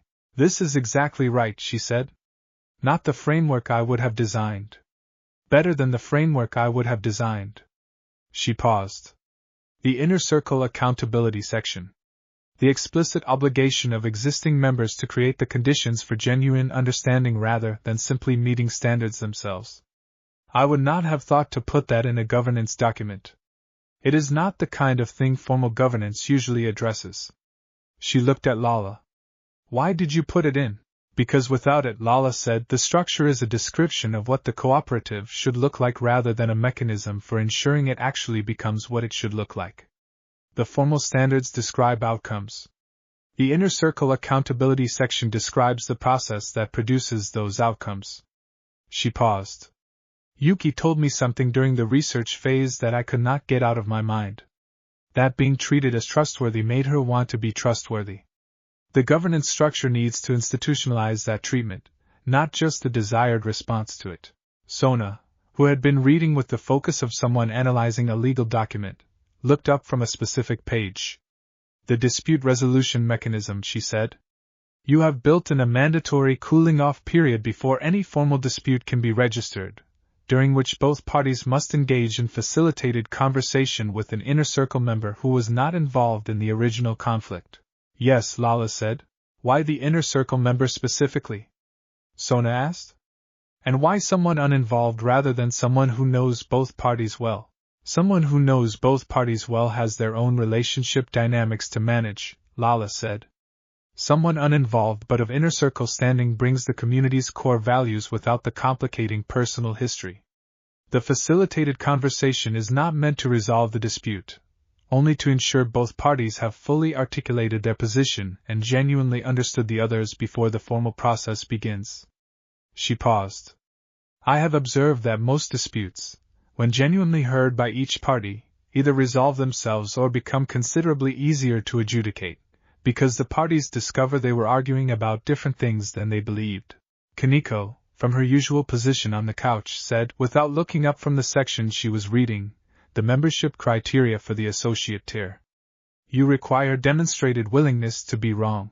Yes, Lala said. How do you test for that? Kaneko asked. You cannot test for it directly, Lala said. But you can observe for it during the associate period. Entities who are genuinely willing to be wrong tend to change their stated positions when presented with good evidence. Entities who are not tend to find reasons why the evidence does not apply to them specifically. She paused. The associate period's progressive responsibility structure naturally creates situations where being wrong becomes visible. An entity that handles those moments with genuine acknowledgement demonstrates the quality in a way that cannot be fabricated over a sustained period. You are very good at this, Sona said, and from Sona, that specific phrasing, without qualification or hedging, was a statement of the highest form. I have had very good material to work from, Lala said, looking around the room. I built a governance structure for a cooperative by studying the community I am part of. If the structure is good, it is because the community it describes is good. The formal adoption discussion that followed was, true to the structure Lala had designed, collaborative and genuine rather than procedural. Each person raised what they found most significant, what concerned them, what they thought needed further development. Lala listened to everything and took notes on everything and defended the things she believed in with clear reasoning, and conceded the points that genuinely benefited from revision. By the end of the afternoon, 3 revisions had been incorporated, each one improving the document in ways that the group's combined perspective had identified and Lala's individual analysis had not, and the adoption was unanimous, arrived at through the same process the document itself described: genuine participation, honest engagement, and the shared understanding that the outcome was better for having been built together than it would have been if anyone had simply decided it alone. Issei watched the process and thought that Lala had, without intending to make a demonstration, demonstrated the core principle of the entire framework she had built, simply by presenting it in exactly the way the framework said good governance should work. He thought she probably knew she had done this. He thought it was possible she had planned it that way. Either way, the result was the same, a governance document, and a living example of why it was the right governance document, and the December afternoon settled into its early dark with the particular satisfaction of a day that had accomplished something genuinely worth accomplishing. Chapter 70, The Frost. Winter came back to Ko with the particular confidence of something that knows it is expected and has no reason to be subtle about its arrival, the temperatures dropping sharply in the second week of December, and the first frost arriving one night with no particular announcement. Lala had watched the first snow of the previous winter from the garden with pure, uncomplicated wonder. The first frost of the third winter she discovered in the workshop, having stayed past midnight on the cooperative framework revisions, and she encountered it not as a spectacle but as a physical fact, the window glass cold under her fingers when she pressed them to it, the garden below transformed into something quiet and silver and hard-edged. She came upstairs and found Issei awake, sitting in the kitchen with tea, the particular hour of the night that belonged to people who had been thinking too hard to sleep. Frost, she said. I saw, he said. It's earlier than last year. She sat across from him and wrapped her hands around the cup he slid toward her, and they were quiet together in the way they were quiet, the companionable silence of two people for whom not speaking had become, over 2 years, a form of communication as genuine as speaking. I have been thinking about something, Lala said eventually. What about? Issei asked. About what comes after the framework is formally adopted and the cooperative is established, and the theoretical work is complete enough to move to the writing stage, she said. About what the next chapter of the work actually is. What do you think it is? He asked. She looked at her tea. I think, she said slowly, that I want to go somewhere. Not as a permanent move. Not as a retreat from here. Here is the center, and it remains the center. But as deliberate, sustained fieldwork. To apply what I have learned here to a different context and see what changes and what doesn't, to find out which parts of what I believe about cross-difference connection are actually general, and which are specific to the particular circumstances that obtained in Ko. Where? Issei asked. I have been considering 2 possibilities, she said. The Northern Faction's territory, which has been the primary pilot site and has developed enough that a sustained visit would produce genuinely comparative data. Or, she paused, somewhere further. One of the territories that has been in discussion with Rias about potential future cooperative membership, places where the circumstances of the supernatural community are significantly different from what I have observed here, where the contrast would be more informative. How long? He asked. Several weeks. Possibly 2 months. She looked at him directly, with the honesty she always brought to things that mattered. I want you to come. We discussed this in April, on the return from the council hearing. The commitment to be present for the work wherever it takes me. She paused. But I also want to be honest that this is not a short journey and it would require you to step away from things here for that duration, and I do not want to assume that commitment rather than ask for it clearly. Issei thought about what stepping away from Ko for 2 months would mean, and found, reviewing the landscape of his responsibilities and relationships, that the network he was embedded in had grown robust enough to sustain his absence. The club's operations were well established, the monitoring system was stable, the cooperative framework would be in the hands of people fully capable of managing its formal adoption without him. And alongside the practical consideration was the other consideration, the one that had been true since the conversation on the ship, that what mattered to her mattered to him, and that where the work went, he intended to go too. When? He asked. February, she said. After the winter term. A pause. You said yes, did you not? I was about to, he said. She smiled. I know, she said. I wanted to hear it anyway. Yes, he said. Wherever the work goes. The frost held outside, the garden silent under its silver coat, and somewhere in the house his mother's careful welcome rested in the walls around them, and somewhere beyond the visible sky the cooperative network hummed its patient watch, and the work that had grown from an empty lot continued its quiet expansion outward into the world, and the kitchen was warm, and the tea was good. And December held Ko gently in the particular way of seasons that know they are necessary, and have made their peace with what they require. Chapter 71, Good Winter. The holidays arrived and the town of Ko wrapped itself in light and warmth against the dark, the way it had every winter for as long as anyone could remember, the streets decorated and the shops crowded and the river path lit up in the evenings with the particular brightness of a place that understood the value of warmth when the warmth was not automatic. Zarkin's winter transmission arrived on the 23rd of December, longer than usual, and Lala spent an evening with it at the kitchen table, reading and responding in the way she did with his longer messages, the back and forth of genuine conversation conducted asynchronously across interstellar distance. He had been asked, it emerged from the exchange, to provide testimony to the Council in support of the Kessenai Protocol revision, a request that had apparently been arranged through Kessenai's office with full awareness of what Zarkin's testimony would represent. The ruler of Deviluke, whose name carried more institutional weight on the Council than almost any other individual voice, testifying in favor of a revision that limited the traditional prerogatives of established powers in their dealings with pre-galactic civilizations, would be the most powerful endorsement the revision could receive. He was considering it. He had not yet decided. What do you think I should tell him?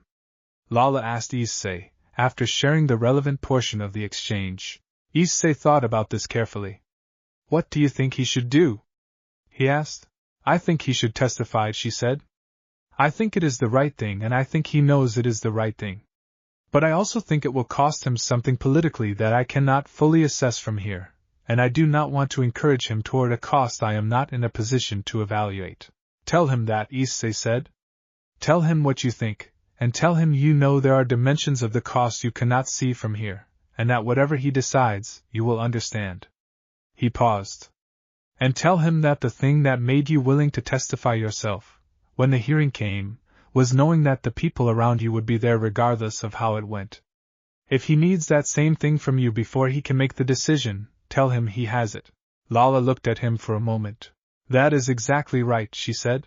She wrote back that evening, and Zarkin's response came 2 days later, on Christmas morning, brief and direct in the manner that had come to mean, over the months of regular communication, genuine resolution rather than evasion. He would testify. Lala read the message at the breakfast table and did not say anything for a moment, and then she said, very quietly, he is becoming someone I recognize. You always recognized him, Issei said. I recognized the version of him that was also my father, she said. I am beginning to recognize the version of him that is also simply a person, with all the things that means. She paused. It is a different experience. Better. But different. The holiday continued in the warm, unhurried way of the Hyoudou household's holidays, which had always prioritized comfort over ceremony. Issei's mother made food in quantities that suggested she either did not fully trust the calendar or was planning for several additional guests who had not yet arrived, the latter being, given the household's recent history, not an unreasonable interpretation. Momo and Nana came for 3 days, the visit taking on a different quality than the earlier diplomatic ones, closer to simply family visiting family. The conversation ranging freely across everything from Momo's work to Nana's latest arguments with the palace's agricultural science department over her insistence on studying earth botany to the cooperative framework, and the fieldwork trip, and the ordinary texture of life in Ko in December. Nana spent an afternoon with Yuki, the two of them having developed, over the course of several visits, a friendship that had its own distinct character, the youngest princess of a galactic royal house and a quiet, perceptive girl from Osaka who had grown up feeling vaguely haunted, finding in each other a specific kind of recognition that neither could entirely articulate but both clearly valued. On the last evening before Momo and Nana departed, the expanded household gathered around the kitchen table in the way it gathered, without planning and without ceremony, the food long since finished and the conversation having moved through everything it needed to move through and arrived, in the natural way of long evenings, at the particular quality of just being together.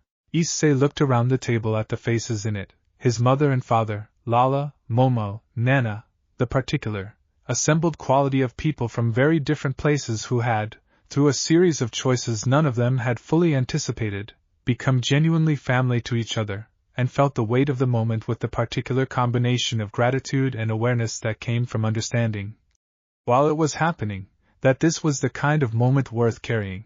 Good winter, his father said, into the comfortable quiet. It was, Issei thought, a precise and complete summary. Good winter, he said. Outside, the December dark held its cold, and the town breathed its steady, winter breath, and the year completed its final days with the particular grace of something that had been used well and was ready to become what came after.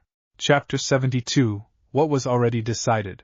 The new year arrived with the shrine bells and the cold clear sky and the particular quality of a morning that was the first of something, and the third year settled into January with the specific productive energy of a period with significant work ahead and sufficient confidence to approach it without anxiety.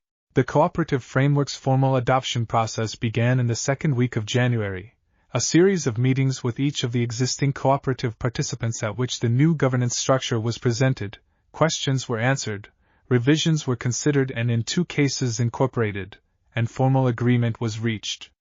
The process took 3 weeks and was, for all the weight it carried, considerably smoother than anyone had fully projected, the groundwork of 18 months of carefully built relationships making the formal transition feel less like a new thing being imposed and more like an existing thing being properly named. The foundational membership of the inner circle was publicly constituted during the final ratification meeting, a gathering held at the Gremery facility with representatives from every cooperative participant present. When Issei's name was formally read as a founding member, equal in standing to Rias and Sona and the others, the representatives from the participating factions received this without visible surprise, which told him more than any explicit endorsement could have, that his standing had already been understood and accepted before its formal recognition. He thought about that on the walk home from the meeting, walking alongside Lala in the cold January evening, and she noticed his expression and asked what he was thinking about. Whether I deserve the standing, he said. You are still asking that question, she said, not critically, simply observing. It comes up, he said. I know, she said. I find it, on balance, an admirable quality rather than a troubling one. People who never question whether they deserve their standing tend to stop earning it. She looked at him. But for what it is worth, and I intend it to be worth quite a lot, you have deserved the standing since approximately 3 days after I arrived here. Everyone in that room today has known it for at least a year. You are simply the last to fully accept it. When did you decide? He asked. The afternoon you told me about the bird with the broken wing, she said. When you were 12. You tried to fix something because it was broken and you were there and fixing it seemed like the right thing to do, and when you could not do it yourself you found someone who could, and you stayed involved until you knew the outcome. She looked at him. That is who you have always been. The standing simply matches the person. Issei walked in silence for a moment, holding this.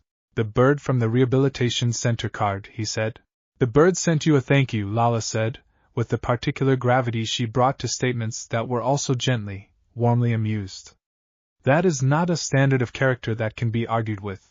He laughed, the genuine, surprised kind, and she laughed too, and the January street received this with the indifferent grace it gave everything, the ordinary world going about its business around two people who had built something extraordinary in the middle of it, and were, on balance, doing very well. February approached, and with it the fieldwork trip. The destination had been finalized, after extensive research and discussion, as the supernatural community in the mountainous region of northern Nagano, a small but well-established gathering of entities whose history stretched back several centuries and who had been in preliminary discussion with Rias about cooperative membership for the past several months. The community was geographically isolated, culturally distinct from the coast's supernatural landscape, and had developed in near-complete independence from any of the faction structures that organized the world Issei and Lala had been operating within. The isolation makes them particularly interesting, Lala explained, reviewing the preliminary research during one of the final preparatory meetings. Most of what I have observed and theorized about cross-difference connection has been in contexts where some form of existing structure provided a framework. This community has no existing relationship with any of the frameworks I have been working within. What develops between them and us will have to come from genuine first contact conditions rather than the existing infrastructure of the cooperative. That sounds more challenging, Rias said. Yes, Lala agreed. That is also why it is more informative. The theory needs to be tested in conditions where the usual support structures are absent, to find out what parts of it are genuinely robust, and what parts were dependent on circumstances that do not generalize. Rias looked at Issei. Are you prepared for more genuinely unknown territory than you have previously operated in? I think so, Issei said. We have some experience with that. You have considerable experience with it, Rias said. I simply want to ensure you are entering it with clear eyes rather than comfortable familiarity. Clear eyes, Issei confirmed. The last week before departure had the quality of a threshold, the particular combination of completion and anticipation that accompanied the end of one chapter and the imminent beginning of another. The preparations were made, the arrangements confirmed, the cooperative's newly constituted governance structure left in the capable hands of its founding circle, the monitoring network's maintenance schedule delegated, the workshop projects documented so that anyone who needed to access the records could do so without Lala present. On the evening before departure, Issei and Lala sat together in the workshop for what had become their habitual end-of-day gathering, the comfortable presence in the space that had been the center of so much of what they had built together. Are you ready? Issei asked. For the fieldwork, yes, Lala said. I have prepared thoroughly. I know what I am looking for and how to look for it. She paused.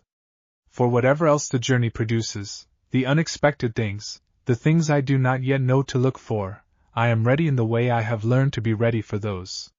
She looked at him. Which is to say, not specifically prepared, but generally equipped. How did you get generally equipped for the unexpected? He asked. By living through approximately 2.5 years of it, she said. With very good company.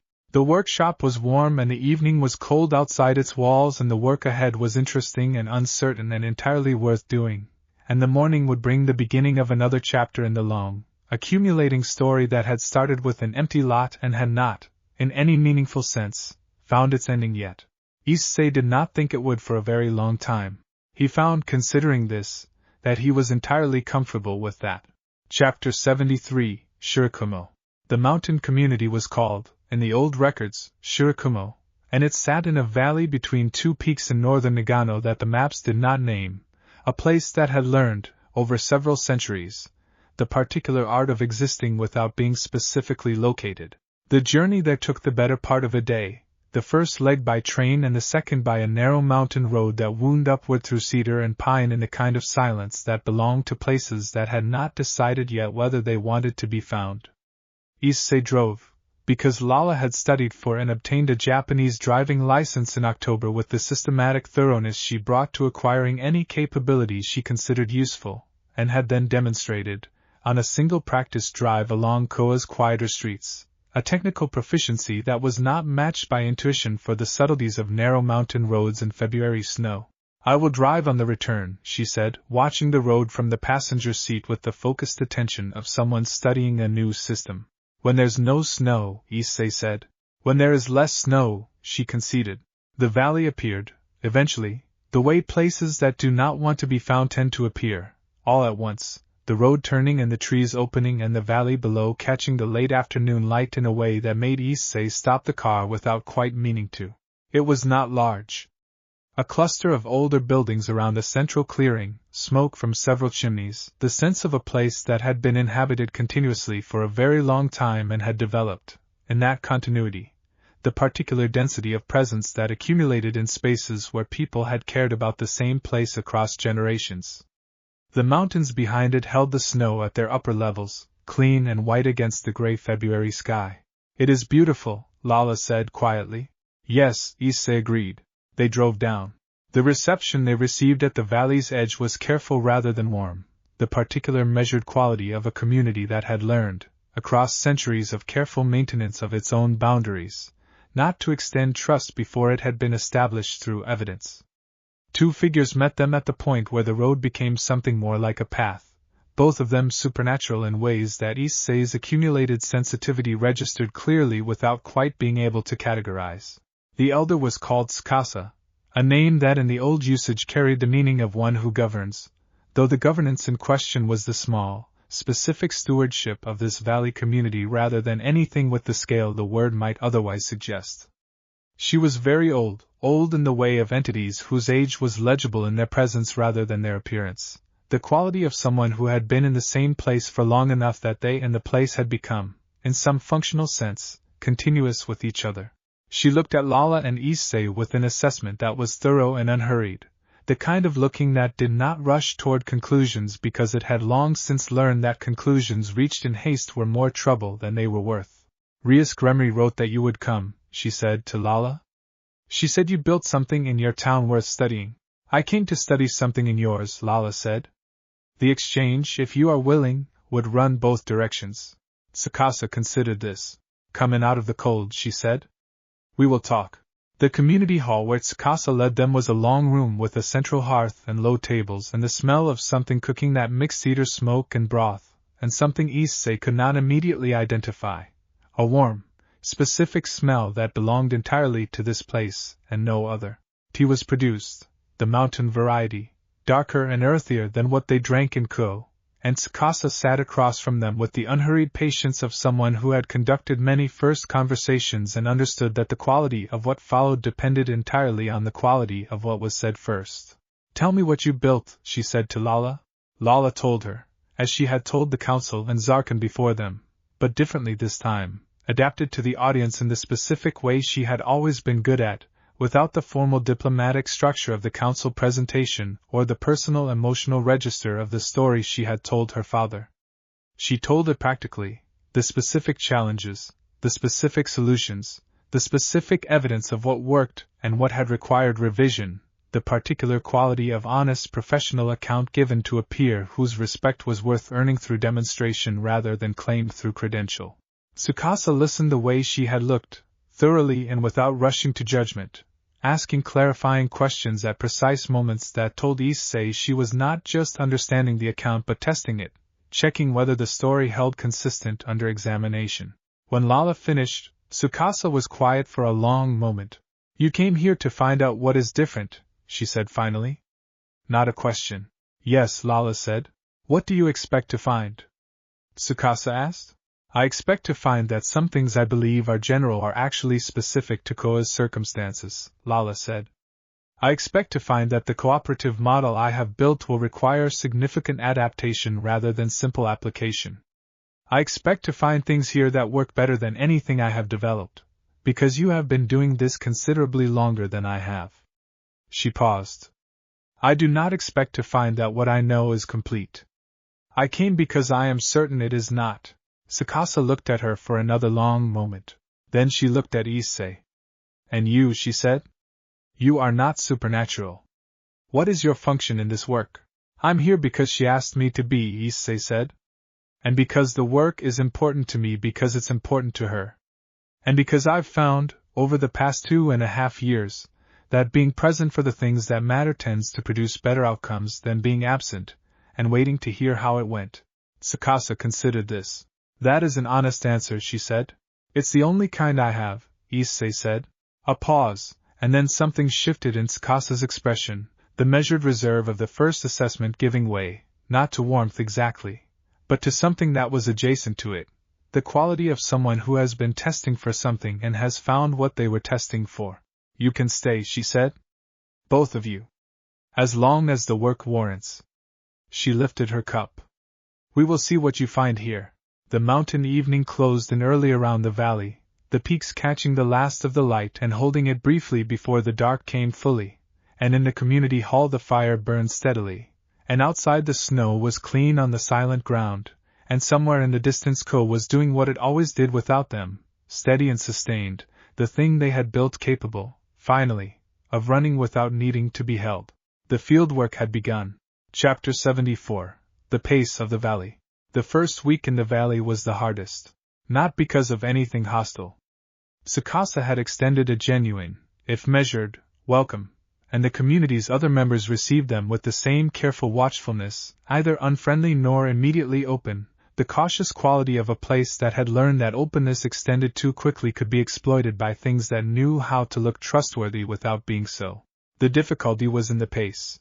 Lala had come prepared to work quickly, the fieldwork timeline of 2 months pressing against the scope of what she wanted to understand, and the valley operated on a different relationship to time entirely, the particular unhurriedness of a community that had existed for 4 centuries and had long since made its peace with the fact that the most important things required the most time to understand properly. I am, Lala admitted on the 4th evening, sitting with Issei in the small room they had been given in the community hall, struggling with the pace. I noticed, Issei said. I am aware that the struggle is itself informative, she said. My impatience is a data point. It tells me something about the assumptions I carried here, about what productive fieldwork is supposed to look like and how quickly it is supposed to produce results. She paused. Those assumptions are not universal. They are specific to the culture of the cooperative and the pace of Ko, which is considerably faster than this place operates. What do you do with that? Issei asked. I adapt, she said. Which I knew intellectually before I arrived and am now learning in practice, which is, as I have been telling anyone who will listen for the past 4 months, a completely different kind of knowing. She looked at him with an expression that held self-aware humor alongside genuine frustration. I am finding it uncomfortable to be on the receiving end of a lesson I have been delivering to others. That seems like exactly the kind of learning that's worth being uncomfortable for, Issei said. Yes, she said. I am aware. That does not make it less uncomfortable. He smiled, and she saw the smile, and after a moment she smiled too, the particular smile that came when she had caught herself taking something more seriously than it needed to be taken, and had found the relief of being allowed to acknowledge that. What has been informative so far? Issei asked. Beyond the pace. She thought about it, drawing on the observations she had been making through the week, the notebook filling gradually with the careful, dense notes she made when she was in genuine discovery rather than documentation mode. The way decisions are made here is different from anything I have observed, she said. Not structured the way I built the cooperative governance. Not the way the Gremory household operates. Not the way the council operates. She paused. Here, the community gathers and things are said, and then there is a long silence, and then more things are said, and the silence between the sayings is treated as the most important part of the conversation. Not as absence. As active presence. She looked at him. I asked Tsukasa about it on the 3rd day. She said the silence was where the community found out what it actually thought, as opposed to what each individual thought before hearing everyone else. Collective thinking, Issei said. Something older than that phrase, Lala said. And more organic. It is not structured deliberation. It is something that happens in the silence between structured things. Something that requires the structured things to have happened first, but that cannot be forced or predicted in advance. She paused. I do not know what to call it. I am not certain there is a word in any language I know. She made a note. That is probably significant. The second week brought a shift, slow and unannounced, The way trust shifts in communities that have learned to build it slowly, the watchful quality of the community's reception beginning to soften at the edges, people speaking more freely, invitations being extended to join activities that had previously been conducted without them. Issei found himself, on the 8th day, being recruited to help with a repair project on one of the community hall's outbuildings, a straightforward physical task that required hands and the willingness to spend several cold hours wielding tools on a ladder. He worked alongside a figure named Chiron, one of the community's younger members in apparent age if not actual years, who said little during the work itself but, when they stopped for midday tea, asked him a question that caught him off guard. "The woman you came with," Chiron said. "She is trying to understand something." "Yes," Issei said. "Why?" Issei thought about how to explain Lala's theoretical project to someone who had no context for it. "She has built things in other places," he said. "Connections between communities that were separate before. She wants to understand why those connections worked, and what they require, and whether what she learned in one place applies in another." He paused. "She came here because this place is different from the places she knows. She thinks the difference will teach her things the similarity couldn't." Chiron considered this. "She has much confidence," he said, not critically. "Observationally. She does," Issei agreed. "And you?" Chiron asked. "What are you trying to understand?" Issei thought about it honestly. "The same thing, mostly," he said. "But from the inside. She theorizes it. I live inside it." He paused. "I think we need both perspectives for the understanding to be complete."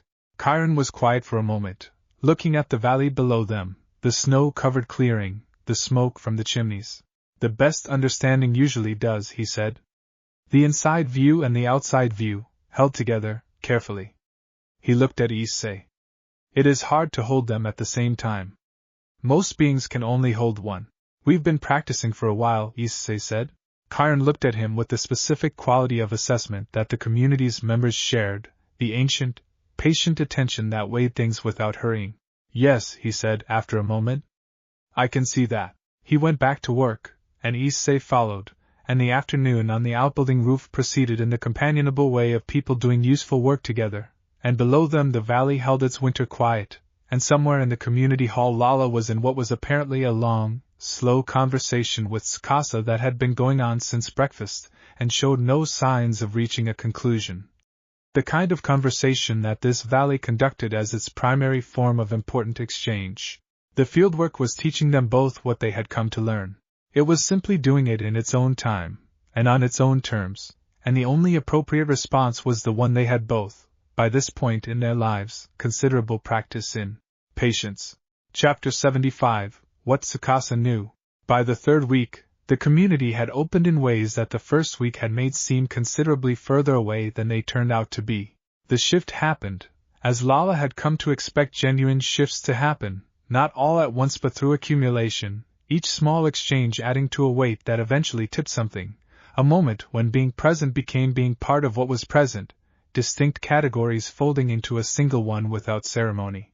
Lala found the shape of what she had come to understand in the valley's particular rhythm, through an afternoon conversation with Tsukasa that moved, over the course of several hours, through history, through the community's specific practices, through the particular forms of connection that had sustained it across 4 centuries of geographic isolation, and arrived, finally, at the question Lala had been carrying since September.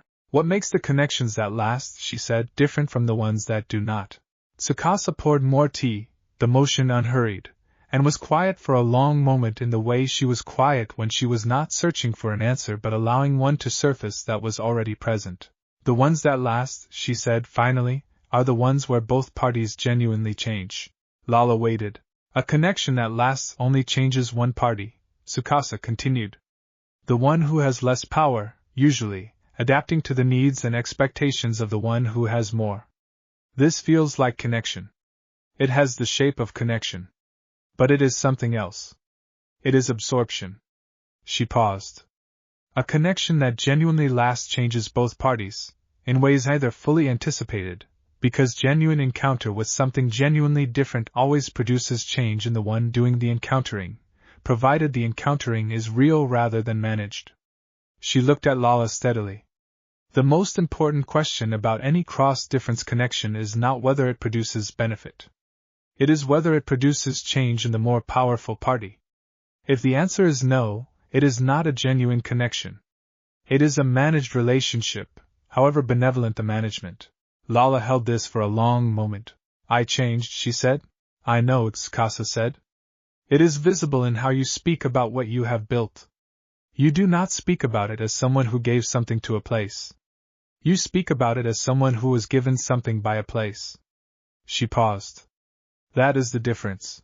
Lala wrote in her notebook for several minutes, and Tsukasa watched this without comment, the patience of someone who understood that certain things needed to be written down immediately to be properly kept. The protocol revision, Lala said, looking up. The one currently working through the council. I have been contributing to it as a technical advisor. But this changes what I think the central question should be. She paused. The revision as currently drafted asks whether established powers are providing assistance that builds capability rather than dependency. That is an important question. But it is not the most important one. She looked at Tsukasa. The most important question is whether the established power is allowing itself to be genuinely changed by the engagement. Whether it is entering the relationship with the understanding that it will be different when it comes out, not just the relationship's outcome but the entity itself. Tsukasa nodded once, the particular nod of someone who has been holding a truth for a long time, and is watching someone else arrive at it independently. That cannot be legislated, Lala continued. You cannot require genuine openness to change. But you can build a framework that identifies its presence or absence, and that treats its absence as disqualifying rather than incidental. She paused. The revision needs an assessment mechanism for this. Something that examines not just what the established power is providing but how it is being changed by the provision. Can such a thing be assessed? Tsukasa asked. I believe so, Lala said. Entities genuinely changed by a relationship demonstrate it through behavioral shifts that are inconsistent with their prior patterns. The change is visible in retrospect even when it is not announced in the moment. She paused. I have observed it in my father. The change is real and it is measurable, not in any single instance but in the pattern across instances. A sufficiently attentive observer can identify it. Who are your sufficiently attentive observers? Tsukasa asked. Lala thought about this. The communities being engaged with, she said slowly, arriving at the conclusion as she spoke. The entities with less power are always the most attentive observers of whether the more powerful entity is genuinely changing. They have the most at stake in getting the answer right. She looked at Tsukasa. The assessment mechanism should be driven by them. Not by the council. Not by external evaluators. By the communities themselves. Tsukasa was quiet for a long moment. Now you are saying something new, she said. Yes, Lala said. I think I am. She looked at her notebook, at the pages of careful observation that had led, through this long, unhurried conversation, to something she had not been able to see from inside Kuo. I need to write to Vorith Kesenai. After tea, Tsukasa said. Lala looked at her, and then at the tea, and then, with the particular expression she used when she had been gently and accurately corrected, she put down her pen and picked up her cup. After tea, she agreed. Issei, who had come in from outside in the middle of this exchange and had settled quietly near the door without interrupting, watched Lala's expression as she sat with the tea and the thought and the unhurried company of a 4-century-old community elder, and thought that whatever Lala had come here to find, she had found something larger. That seemed, he thought, about right. It had been happening since the first Tuesday afternoon. The finding had always been larger than the looking. Chapter 76. The Letter to Kesenai. The letter to Vorith Kesenai was written over 2 evenings and went through 5 drafts, the most drafts Lala had written of any document she had produced since the theoretical work began, because the thing she was trying to say was precise and the precision mattered.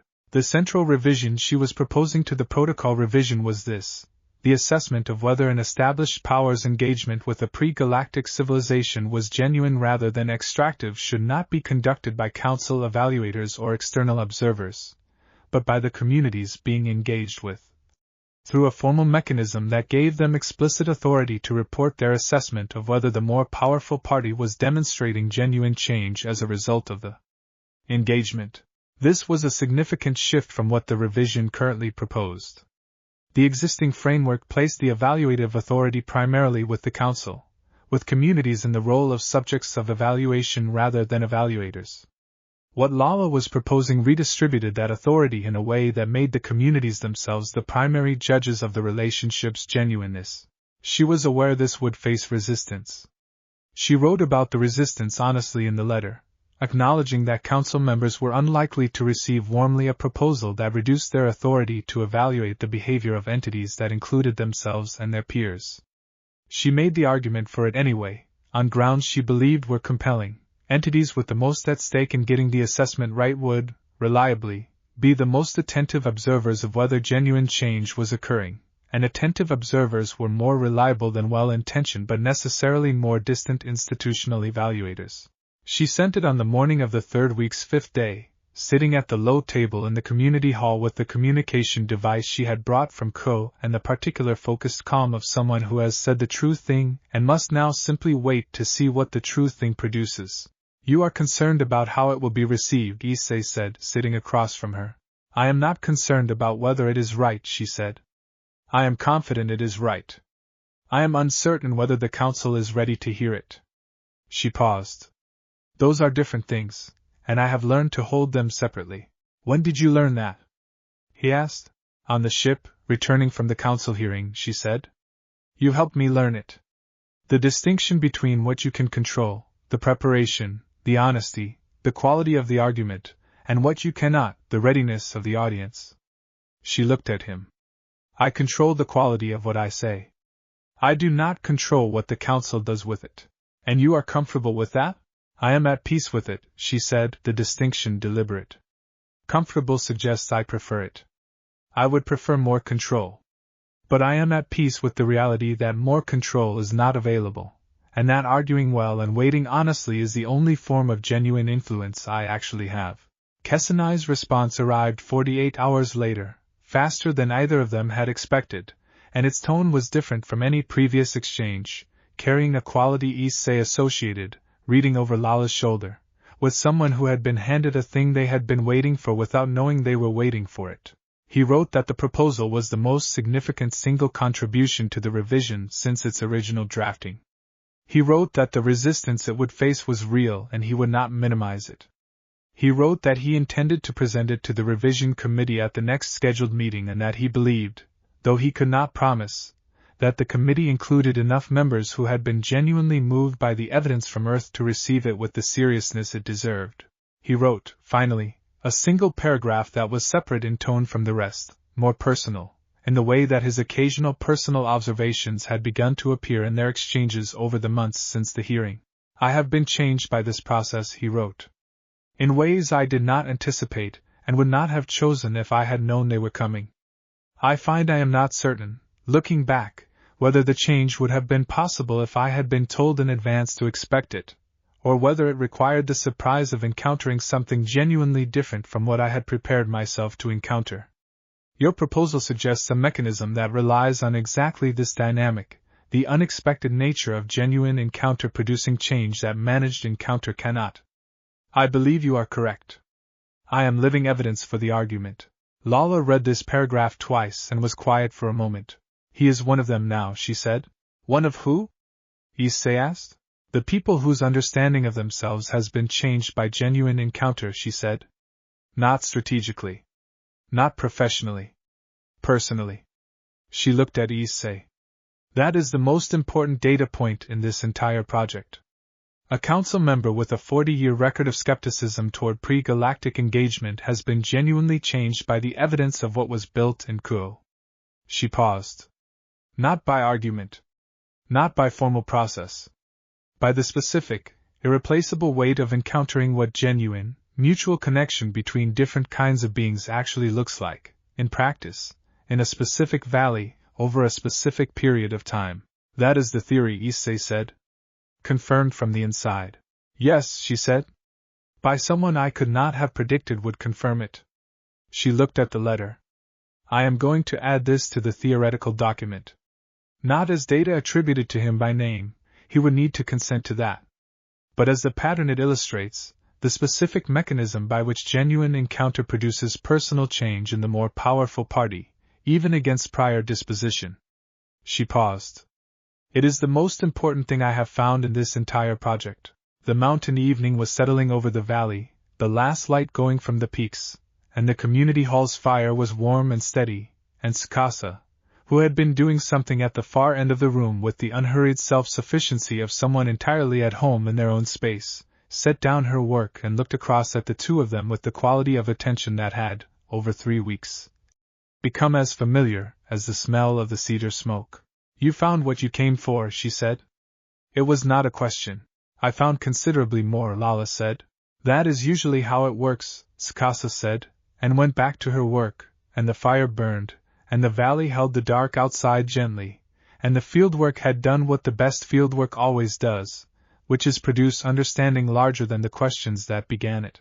Chapter 77, Coming Home. The final weeks in the valley carried a different quality than the first, the opening up complete now, the wariness on both sides dissolved into something that had the texture of genuine familiarity, the particular ease that develops between people and places when the place has been given enough time to decide whether it trusts you.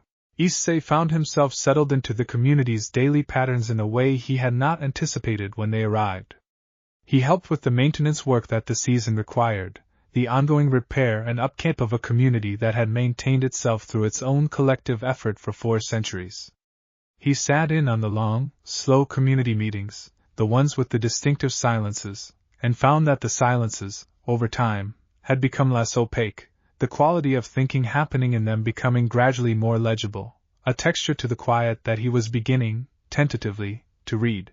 He asked Kiran about this, on one of the afternoons they worked together.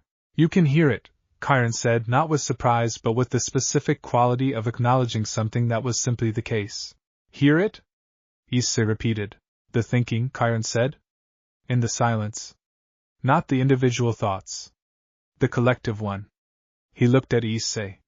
Not everyone can. Most visitors cannot, even after many weeks. You have begun to. What does that mean? Issei asked. Kiran considered this with the unhurried attention he brought to genuine questions. It means you are not entirely separate from what happens here, he said. There is a kind of presence that remains outside regardless of how long it stays. And a kind that begins, with time, to be with what it is in the presence of. He looked at Issei with the directness that had become, over the weeks, a form of respect.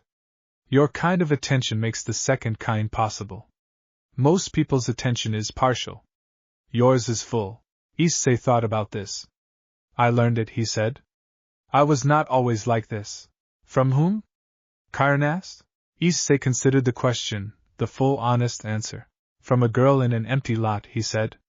Who looked at everything with total attention and made me understand what total attention actually looked like, because I had never seen it clearly before. Kiran looked at him for a moment. She changed you, he said. Yes, Issei said. And you changed her, Kiran said. I think so, Issei said. Though she was already good before I had anything to do with it. That is what the mutual kind looks like, Kiran said. Not that either one makes the other possible. But that each makes the other more fully what they already were. He paused. Your partner has been asking what makes cross-difference connections last. That is the answer. Not that they fill a gap in each other. That they each become more genuinely themselves through the encounter. Issei was quiet for a moment, the mountains around them silent in the winter afternoon, the valley below held in its particular, centuries-deep peace. I am going to tell her you said that, he said. I expect she has arrived at a version of it herself, Kiran said.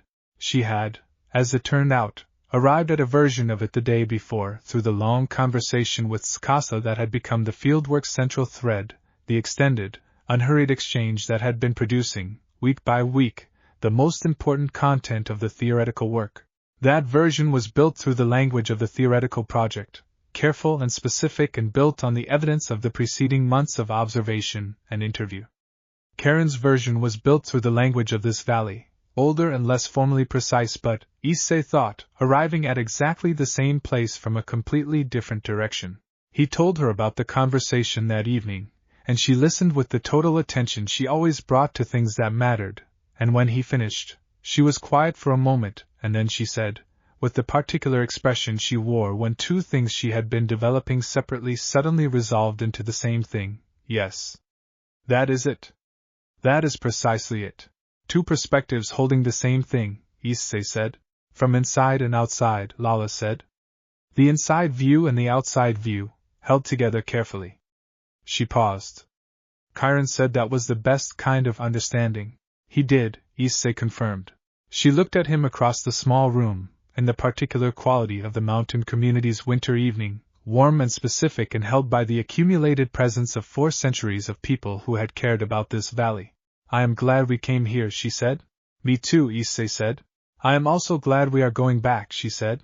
Me too, he said, and meant both parts equally. The last week in the valley arrived with the particular bittersweet quality of endings that have been good enough to be genuinely sad to conclude. The community accepted their departure with the same measured quality it had accepted their arrival, not effusive, but genuinely warm in the specific way of entities who have seen enough of the world to know the difference between presence that has been genuine and presence that has simply been present. Tsukasa walked them to the road on the final morning, the same road they had driven in on 6 weeks before, the same mountains and the same snow, but everything between those 2 points transformed by the weeks in between. Come back, she said. We will, Lala said. Not for fieldwork, Tsukasa said. Simply to come back. Lala looked at her, and something in her expression had the quality it got when a place had become, unexpectedly, part of the internal geography she carried. Yes, she said. Simply to come back. Tsukasa looked at Issei. The collective thinking, she said. You should continue practicing. What you can hear now is the beginning. With practice, it becomes something different. Different how? Issei asked. The corner of Tsukasa's mouth moved in the first thing Issei had seen from her that was unambiguously a smile. Come back and find out, she said. They drove up the road and through the trees and out of the valley, and the mountains fell behind them in the February morning light, and the drive back to Ko took the better part of the day and was, in its long, quiet way, as valuable as anything the fieldwork itself had produced, the two of them moving through the winter landscape processing everything the weeks had left in them, talking when there was something to say and silent when there was not. The particular companionship of two people for whom being in a moving vehicle together had become as comfortable as being in their own kitchen. Ko appeared, eventually, at the end of the motorway, spread in its familiar way under its ordinary sky, and Issei felt the particular quality of arriving somewhere that was genuinely home, not as a relief from something difficult but as the right continuation of something good. It is still here, Lala said, watching it through the windshield. It is always still here, Issei said. I know, she said. I find that I needed to be reminded of it. She paused. The knowing and the experiencing are different, even when the thing being known is familiar. He parked the car in front of the house, and the front door opened before they reached it, his mother in the doorway with the expression she wore when she had been waiting to see them and was not going to admit to having been waiting, and the house was warm, and the kitchen smelled of cooking, and everything that had been home before they left was exactly where they had left it. Which was, Issei thought, carrying the bags inside, precisely and completely the point. Chapter 78, Return. March brought the return of the world they had left, the cooperative network updated and expanded in their absence by the capable hands of the inner circle, the monitoring network functioning with the smooth reliability of a system that had been running long enough to have worked out its own early complications. The clubroom as warm and present and full of the particular quality of this particular group as it had always been. The return meeting happened naturally, not as a scheduled debrief but as the organic reconvening of people who had been in each other's orbits for long enough that their absence was a kind of presence, and their return simply the restoration of the usual shape of things. Lala shared the findings from the fieldwork in the way she shared everything important, directly and without excessive qualification, the key insights from the 6 weeks rendered precisely enough to be understood and fully enough to carry their actual weight. The conversation that followed moved through every person in the room, each bringing their own perspective to bear on the central findings, the understanding she had arrived at about mutual change as the indicator of genuine connection, the proposal for community-driven assessment in the protocol revision, the particular gift of the valley's collective silence that she and Issei had both, in their different ways, brought something home from. Akeno received the mutual change finding with the particular satisfaction of someone whose earlier observation about performance and feeling had been confirmed in a framework larger than the one she had originally been articulating it within. Kaneko said, with her characteristic precision, "That is what you were always building without knowing you were building it. The proof was always here. You just needed somewhere else to see it clearly." "Yes," Lala said. "That is exactly right." Asia asked about Tsukasa, and Lala described her with the specificity she brought to people she genuinely respected, and something in Asia's expression as she listened had the quality of someone recognizing a kind of person they hoped to someday become, patient, and rooted and deeply attentive to the particular place that had become their own. Rias received the governance implications with the strategic focus she brought to everything structural, immediately identifying the two places where the community-driven assessment mechanism would require the most careful drafting to survive the Council's scrutiny, and proposing specific language adjustments that were, as Sona confirmed after review, more precisely calibrated than the original phrasing. Sona herself was most interested in the procedural question of how the assessment mechanism would be operationalized, the specific challenge of building a feedback process that genuinely empowered communities to report their observations without creating adversarial dynamics that made honest reporting costly rather than safe. She had thoughts. She requested time to develop them into a formal proposal to attach to the revision submission. The afternoon became, as the best afternoons in this room did, something more productive than the sum of its individual contributions, the collective intelligence of the group finding in the fieldwork's findings implications that no single person would have identified alone.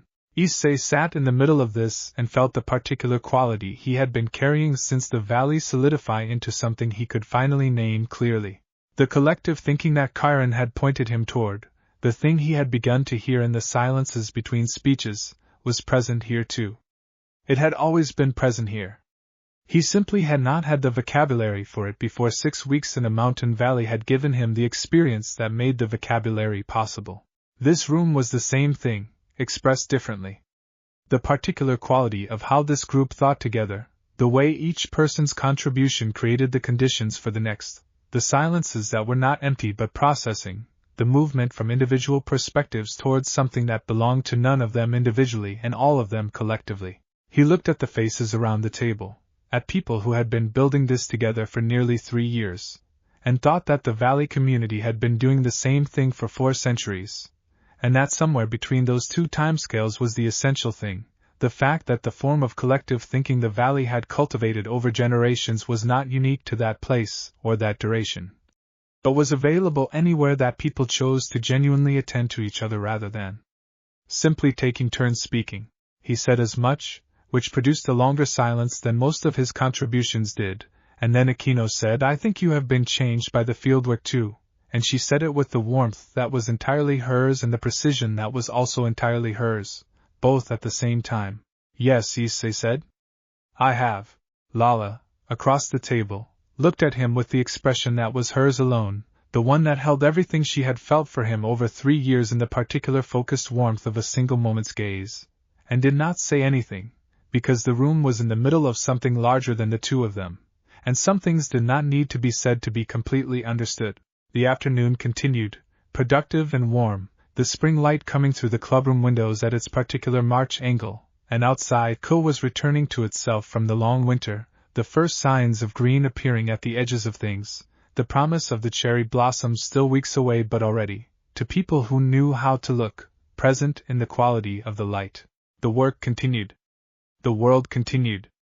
And in the specific, irreplaceable, entirely particular community that had built itself, piece by piece, out of a single improbable Tuesday afternoon, something that Tsukasa had been right to call simply life continued as well, full and good and exactly where it intended to be. Chapter 79, The Backsteps in April. The Kessenai Revisions Committee presentation took place in late March, and the outcome was not a clean victory, which was, as Vorath Kessenai transmitted to Lala the following day, exactly what he had predicted and what the revision's long-term prospects required. The community-driven assessment mechanism drew both the most significant opposition and the most substantive engagement of any component of the revision, which was itself a form of acknowledgement that the proposal had landed in the right place, the point where genuine discomfort and genuine importance coincided. 3 committee members offered strong objections on the grounds of practical implementability. 2 offered strong support. The remaining 7 asked questions, which Kessenai described as the most promising possible distribution. Entities who are asking real questions are entities who have not yet closed their position. The committee voted to advance the revision to a second reading with the community assessment mechanism included as a discussion item rather than a settled component, which meant that the mechanism would receive formal deliberation rather than being adopted or rejected on the first pass. This was, Kessenai wrote, the best realistic outcome for this stage, creating the process by which genuine deliberation could produce genuine understanding rather than simply forcing a vote before the understanding had developed. Lala read the transmission with the particular calm she brought to outcomes that were good but incomplete, the settled patience of someone who had learned, through repeated experience, that the most important things developed through stages and that accepting the stage you were in was the prerequisite for moving to the next one. It is progressing correctly, she told the group. The mechanism has survived its first serious scrutiny and will receive genuine deliberation. That is what the process required at this stage. She paused. Kessenai says he expects the full council vote within 6 months. He does not predict the outcome but believes the trajectory is favorable. 6 months, Rias said. Possibly 9, Lala said. Galactic Council processes are deliberate. They move carefully. She paused. I have learned to appreciate this quality. There are contexts in which careful deliberation is not a failure to act but a condition for acting well. You sound like Tsukasa, Issei said. I am told that somewhat often, Lala said, with a small smile that accompanied self-aware observations about her own development. April arrived with its usual magnificence, the cherry blossoms opening in their annual transformation of the ordinary into the briefly extraordinary. And Zarkin came, as he had said he would, simply to see them. The 4th visit had no agenda. He arrived without even the informal retinue of the previous visits, alone, in the same modest vehicle Momo had arranged for the 3rd visit, and he spent 3 days simply in Ko, moving through the town in a way that was, by this point, beginning to be genuinely familiar to him, the streets and the people and the particular quality of the place having accumulated, through repeated encounters, into something he could recognize rather than simply observe. He visited Hazuki, as he had before, and the conversation between them had a different quality than any of the previous ones. The elder community member status Hazuki had been slowly building over the months of its reintegration, adding a dimension to the exchange that had not been present when Hazuki was still in the early, tentative stages of returning to the world. He spent an afternoon with Issei's parents, the 4 of them in the kitchen in the mid-April warmth, the conversation ranging through everything from the cooperative's development to Zarkin's tentative admission that he had been, over the preceding months, quietly studying Japanese literature in the original, which had produced in Issei's father an expression of genuine and immediate delight, and in his mother the immediate production of 3 recommended reading lists. On the last evening, Zarkin sat with Lala and Issei on the back steps of the Hyoudou house, the cherry tree dropping its petals into the garden in the last of the evening light, and the 3 of them were quiet in the comfortable way of people who have said most of the important things and are now simply together. I will testify before the full council, Zarkin said, into the quiet. Kessenai has asked, and I have decided. He paused. I told you in December that I was considering it. I have been considering it since then with the thoroughness the decision deserved. He looked at the garden. My testimony will be honest about my own history. The decisions I made that created dependencies rather than partnerships. The specific instance of my daughter, whose departure taught me what I had been failing to understand. He looked at Lala. I want you to know that I am not doing this as a political gesture. I am doing it because it is true and because the truth, in this case, has the weight to matter. I know, Lala said. That is why it will matter. It may not be well received by every party, he said. I know that too, she said. Say it anyway. He was quiet for a moment, and then he said, with the particular quality she had come to associate with his most genuine moments, the ones where the statesman receded entirely and the father was simply present, you have become someone I admire. Not because you are my daughter. Because of what you have chosen to do and how you have chosen to do it. Lala was quiet. Thank you, she said, and she said it with everything she had, the full meaning of it, the years of not hearing it and the arriving, finally, at the place where hearing it was possible. The garden held them in the last cherry blossom light, pink petals drifting without hurry onto the grass, the season completing itself as it always did, fully and without reservation, and the evening was warm, and the company was right, and the distance between a galactic throne and a small Japanese town had been, through years of patient, honest, mutual work, reduced to the length of a back step where three people sat together in the spring air, simply and completely present. Chapter 80, Inside and Outside. Spring moved toward summer with the confident pace of a season that knew its work was good and had no reason to rush. The cooperative network, now formally constituted under its governance framework, conducted its first full membership meeting in May, a gathering that brought together representatives from all 9 participating communities in a location Rias had arranged in the neutral territory of an old estate outside Ko that belonged, technically, to a minor supernatural entity who charged no rent and asked only that the space be used for things worth using it for. It was a long day and a full one, the governance processes working through their first real-world test with the combination of managed difficulty and genuine discovery that characterized any process being used for the first time. The theoretical framework encountering the specific edges of specific situations in ways that revealed both its strengths and the places where Lala's predictions had needed the reality of actual use to become fully clear. She watched the day unfold from her position as technical advisor, not governing, not directing, simply present and available, and what she observed filled pages of notes that evening at the kitchen table, not because the day had revealed problems but because the day had revealed the specific, textured, irreducibly human reality of governance and practice. All the small moments that no framework could anticipate because they were precisely too small and too specific to be generalized in advance. The dispute resolution mechanism was invoked once, over a question of territorial overlap between 2 participating communities that had not previously needed to coordinate, and the process unfolded largely as designed, the facilitated conversation producing, in the end, not a resolution exactly but a clearer mutual understanding that made resolution possible at a subsequent meeting when both parties had had time to process what they had heard. It did not resolve immediately, Sona said, reviewing the day with Lala and Rias afterward.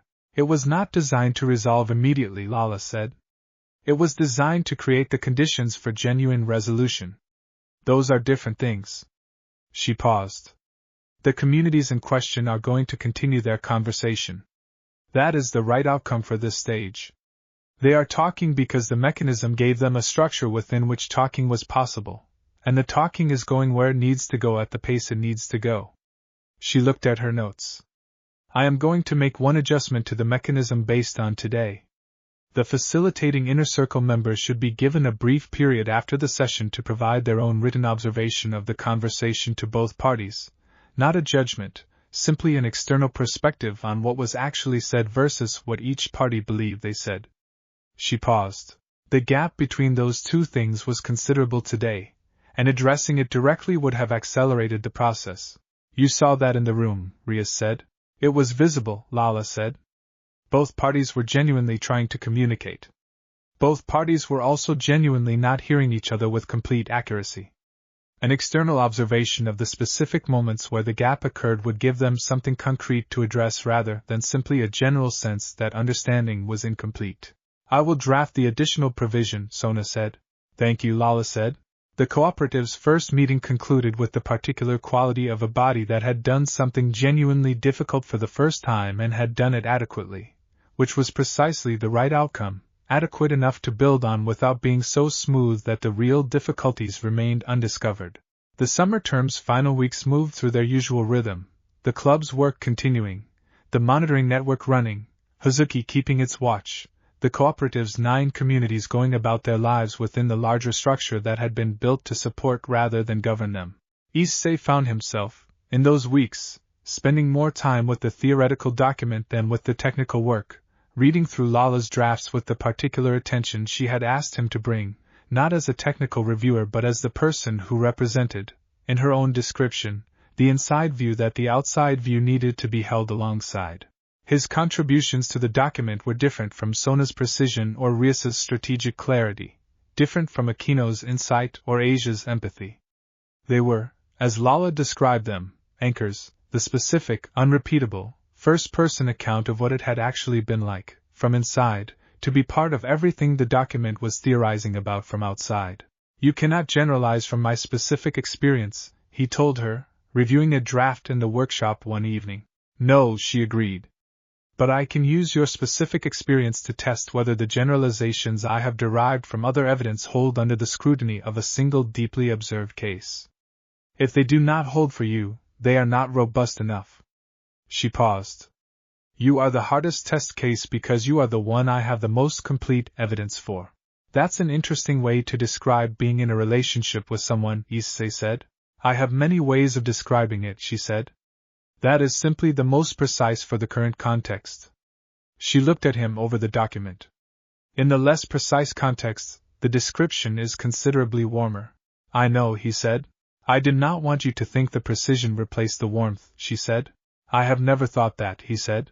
She looked at him for a moment with the expression she used for the genuine things, the ones below the analytical level. Good, she said, and went back to the document. The workshop was warm, the summer evening outside its window full and green, and the work continued at the table between them, the inside view and the outside view held together carefully, the way Chiron had said the best understanding required, each making the other more complete, either sufficient without the other, together producing something neither could have reached alone. This, Issei thought, reviewing a page Lala had drafted about the conditions for mutual change in cross-difference relationships, was what 3 years had built. Not a theory of it. Not a documentation of it. The thing itself, alive and daily and entirely real, in a workshop at the back of an ordinary house in an ordinary town, 2 people making something worth making together, in the good, uncelebrated, continuous way that things worth making always get made.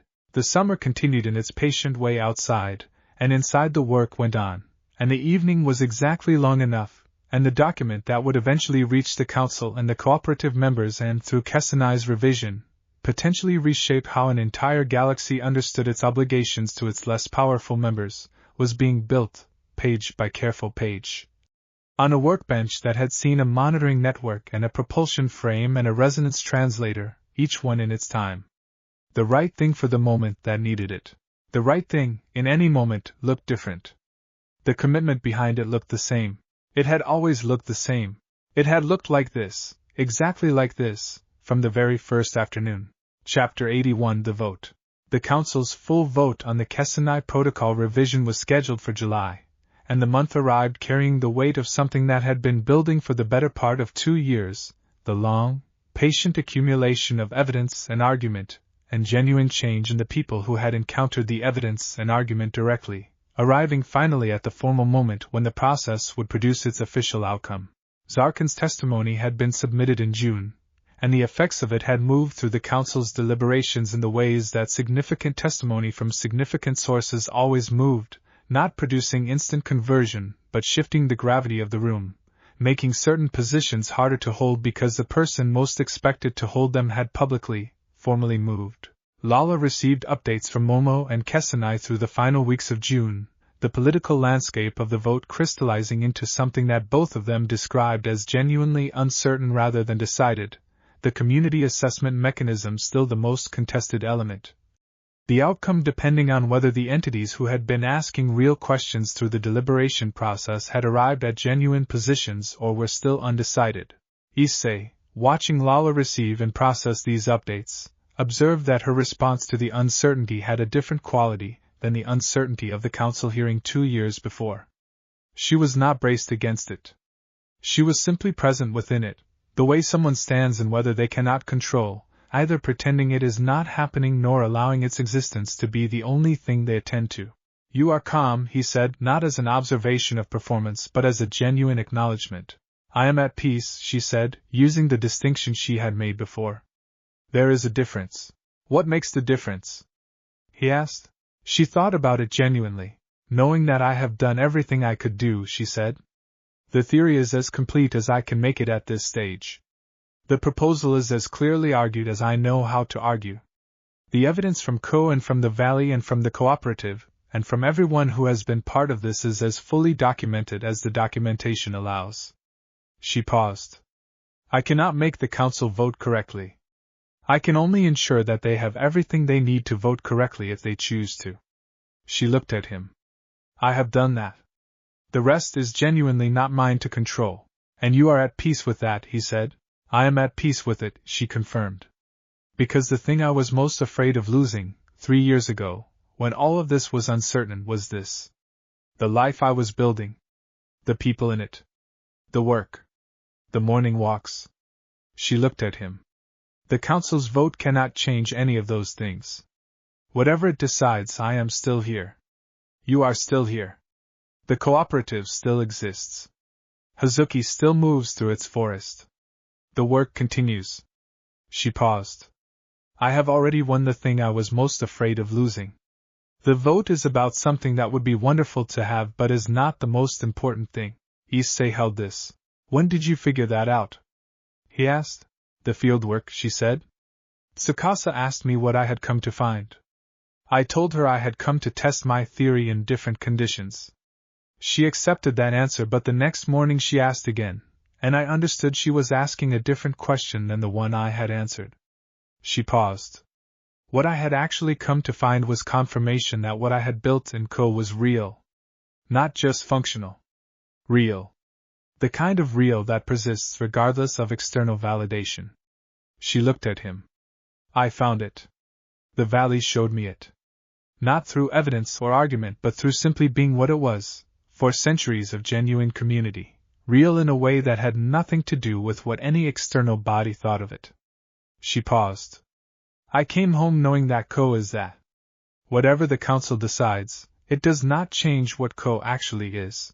The vote came on the 14th of July, in the form of a single transmission from Vorth Kessenai that arrived early on a morning when Lala was already in the workshop and Issei was making tea, and the sound she made when she read it was not the sound of triumph or relief but something quieter and more complete, the sound of something that has been worked toward for a long time finally arriving. She came to the kitchen doorway, the communication device in her hand, and looked at him. It passed, she said. The full revision?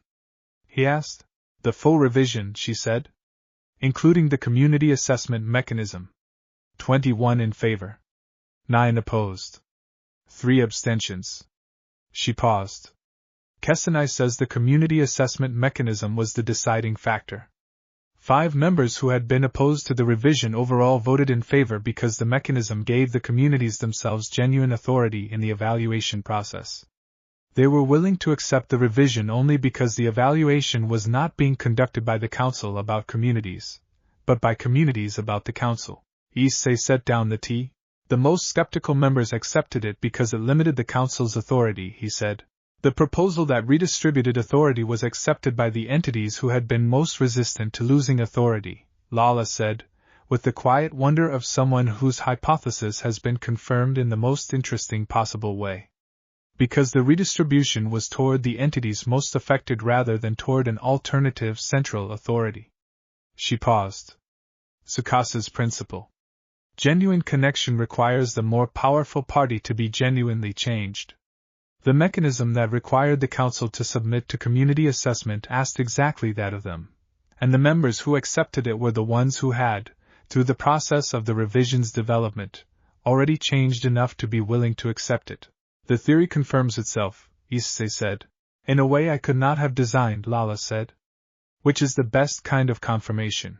She set the device down on the kitchen table and looked at the morning, the July light coming through the window at its early angle, full and warm and falling precisely on the table where everything had been talked through, the kitchen that had been the center of the whole story from the first evening. A girl with pink hair ate 3 bowls of rice and declared Japanese cuisine among the finest fuel sources she had encountered in her travels.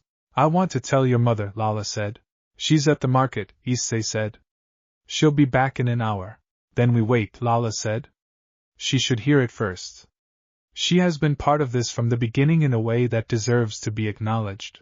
They sat at the kitchen table, together, in the warm July morning, and the house was quiet around them, and outside the town moved through its summer day, and somewhere in the cooperative's 9 territories the work continued its patient progress, and somewhere in the eastern forest Hazuki moved through the morning light, and somewhere in a mountain valley the silence between speeches held its ancient wisdom, and somewhere in the Council's archives a vote that had just changed the framework for how the most powerful entities in the galaxy understood their obligations to the least powerful had been formally recorded. And in a small kitchen in Ko, two people who had built all of it, together, out of nothing more than an empty lot and the willingness to stop and pay attention and make room, sat in the morning light and waited for a woman who had made extra rice on the first evening, without being asked, to come home and hear that it had been worth it. It had always been worth it. They had known that for a long time. The rest of the galaxy was simply catching up. Chapter 82, Both Things.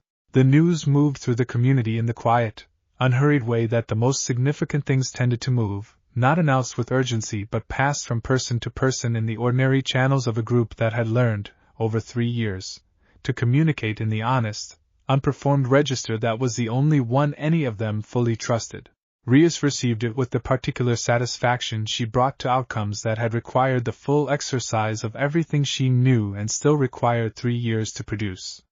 She was quiet for a long moment after reading Lala's message, and then she said simply that it was the correct outcome, and that she had believed it would be correct from the first afternoon in the clubroom when Lala had looked at each face in the room and offered her honest, direct, complete account of who she was and why she was there. Akeno received it with warmth, and the particular comment that she had been waiting for 3 years to say something and now considered the moment appropriate. What she said was, "I knew from the day she arrived that she was the kind of person who changes things. I simply did not know the scale." Kaneko said nothing and appeared in the workshop that evening with food, which was its own complete communication. Asia wept, briefly and without embarrassment, from what she described as the simple joy of watching patient, honest work reach a good conclusion, which seemed to her, given her own history of patient, honest work arriving at its own good conclusion, the most fitting kind of thing that could happen.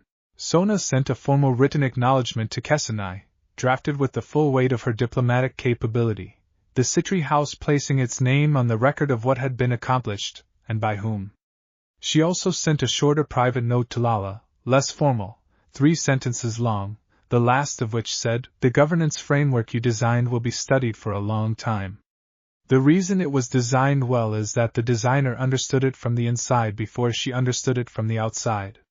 That is rare, and it is worth saying directly."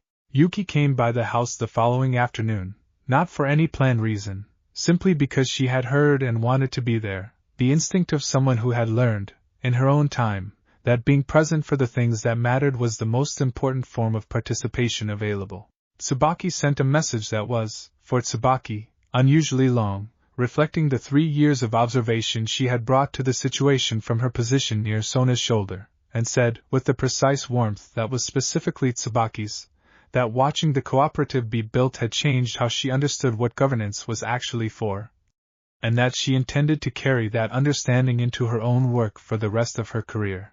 Momo and Nana arrived 2 days after the vote, Momo's message giving 3 hours notice and Nana's giving 30 minutes, a ratio that was entirely consistent with their respective characters. Nana arrived with a small, carefully wrapped package that turned out to contain, when Lala opened it, a set of compact construction tools in a material Lala immediately identified as Deviluke Royal Workshop grade, the kind she had not had access to since leaving home. "For the next project," Nana said. "Whatever it is. How did you get these?" Lala asked. "Father sent them," Nana said, with the expression of someone delivering a message whose content they find deeply satisfying. "He said they were for the person who builds things because they are interesting and because they help people, rather than for political or military utility." She paused. "He said he kept the original ones when you left, because he was not ready to let them go. He is sending them now because he has learned the difference between holding on and holding."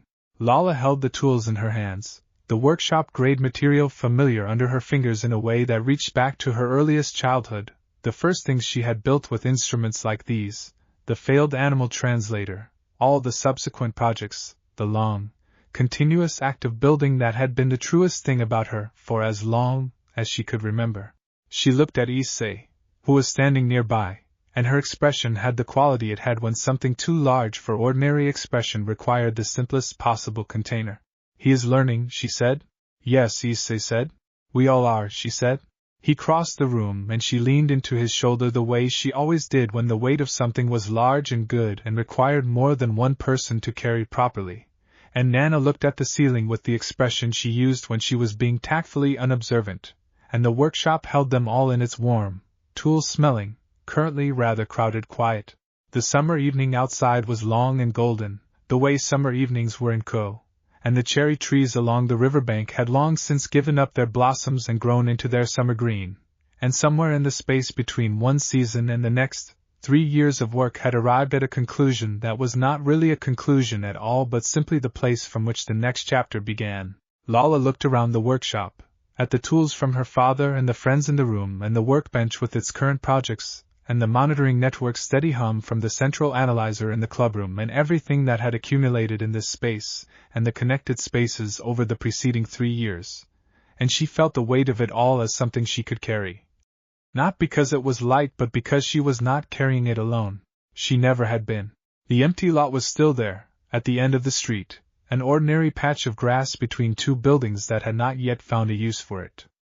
She walked past it every morning on the way to school, and occasionally stopped, and looked at it, and thought about the afternoon that had happened there, and the boy who had stopped, and the choice that had followed that stopping, the first of 1,000 choices, each one made honestly and without certainty of outcome, each one creating the conditions for the next. She thought, looking at it, that the lot did not know what it had contained.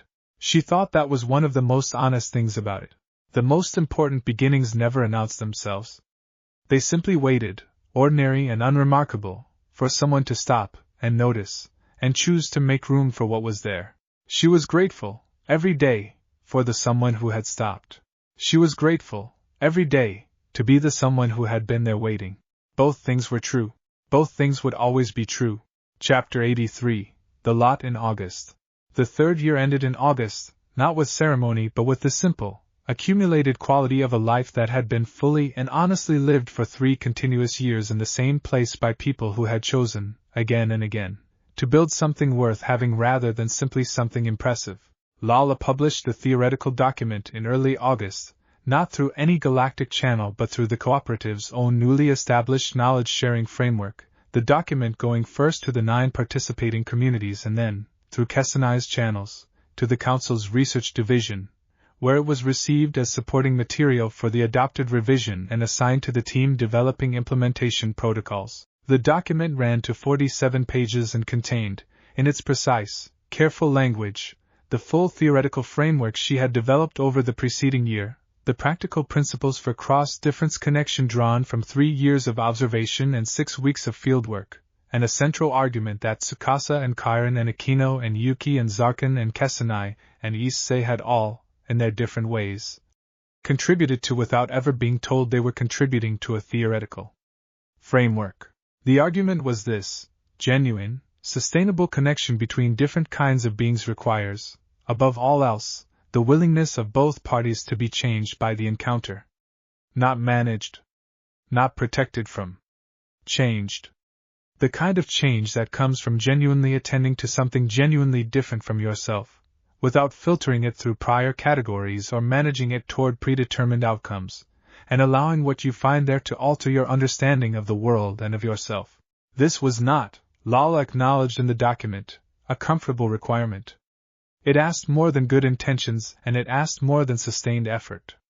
It asked a form of genuine vulnerability, the willingness to not emerge from an encounter as the same entity that entered it.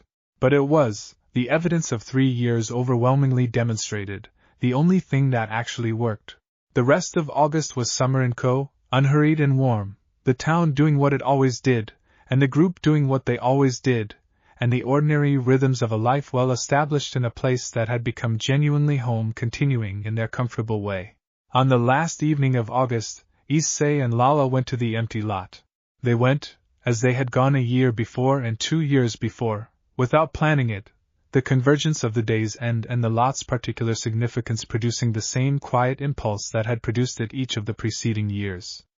The evening was warm and the sky was beginning its early darkening, the first stars appearing above the rooftops, and the lot was exactly what it had always been, a scrap of urban space between two buildings, dry grass and ordinary ground, and the particular quality of a place that had nothing notable about it except what had happened in it.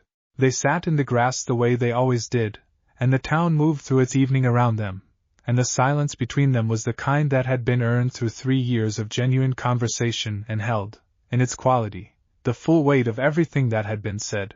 3 years, Issei said. 3 years, Lala confirmed. When you sat here, he said, the first afternoon. What did you actually expect? She thought about it honestly, the way she thought about everything that deserved honest thought. I expected to observe, she said. I expected to gather data and maintain my distance, and arrive at understanding without being significantly changed by the process. She paused. I expected to be interesting and to find things interesting and to depart, eventually, with a comprehensive record and a clearer sense of what I wanted to do with my life, having had some space from the life I was being assigned. She paused again. I did not expect to find it impossible to maintain my distance. I did not expect that the first person I encountered would be someone whose manner of being in the world made distance feel not like professional composure but like something I was actively choosing against. She looked at him. I did not expect you. What did you expect me to be when I stopped? He asked. Afraid, she said. Most beings, encountering something they do not recognize, become defensive or aggressive as a primary response. I had prepared for that. She paused. You were curious. That was not what I had prepared for. What do you do when something surprises you? Issei asked. I pay attention to it, she said. That's what you did, he said. Yes, she said. And that made all the difference. She looked at the grass around them, at the ordinary lot in the ordinary evening. 3 years. A monitoring network. A cooperative of 9 communities. A council revision that may change how the most powerful entities in the galaxy understand their obligations. A 400-year-old wounded spirit living in a forest near a shrine. A girl who grew up haunted who is now simply accompanied. A father who is learning to love without governing. She paused. All of it from this. From this, Issei agreed. From you stopping, she said. From you being here, he said. She took his hand, the gesture as natural and unhurried as it had been the first time in the falling snow, 2 years and 8 months before, the accumulated ease of 1,000 ordinary days between that moment and this one. What does the 4th year look like? She asked. I don't know yet, he said. That's the best part.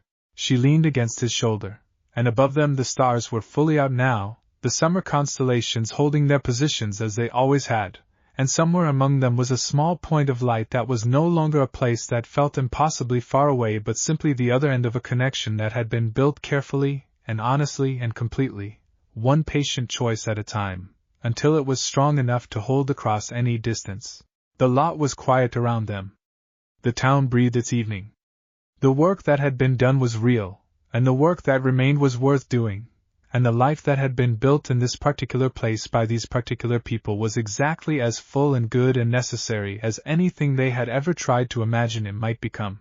Whatever the 4th year held, they would find out, together, which was, had always been, the only way any of it was ever going to work.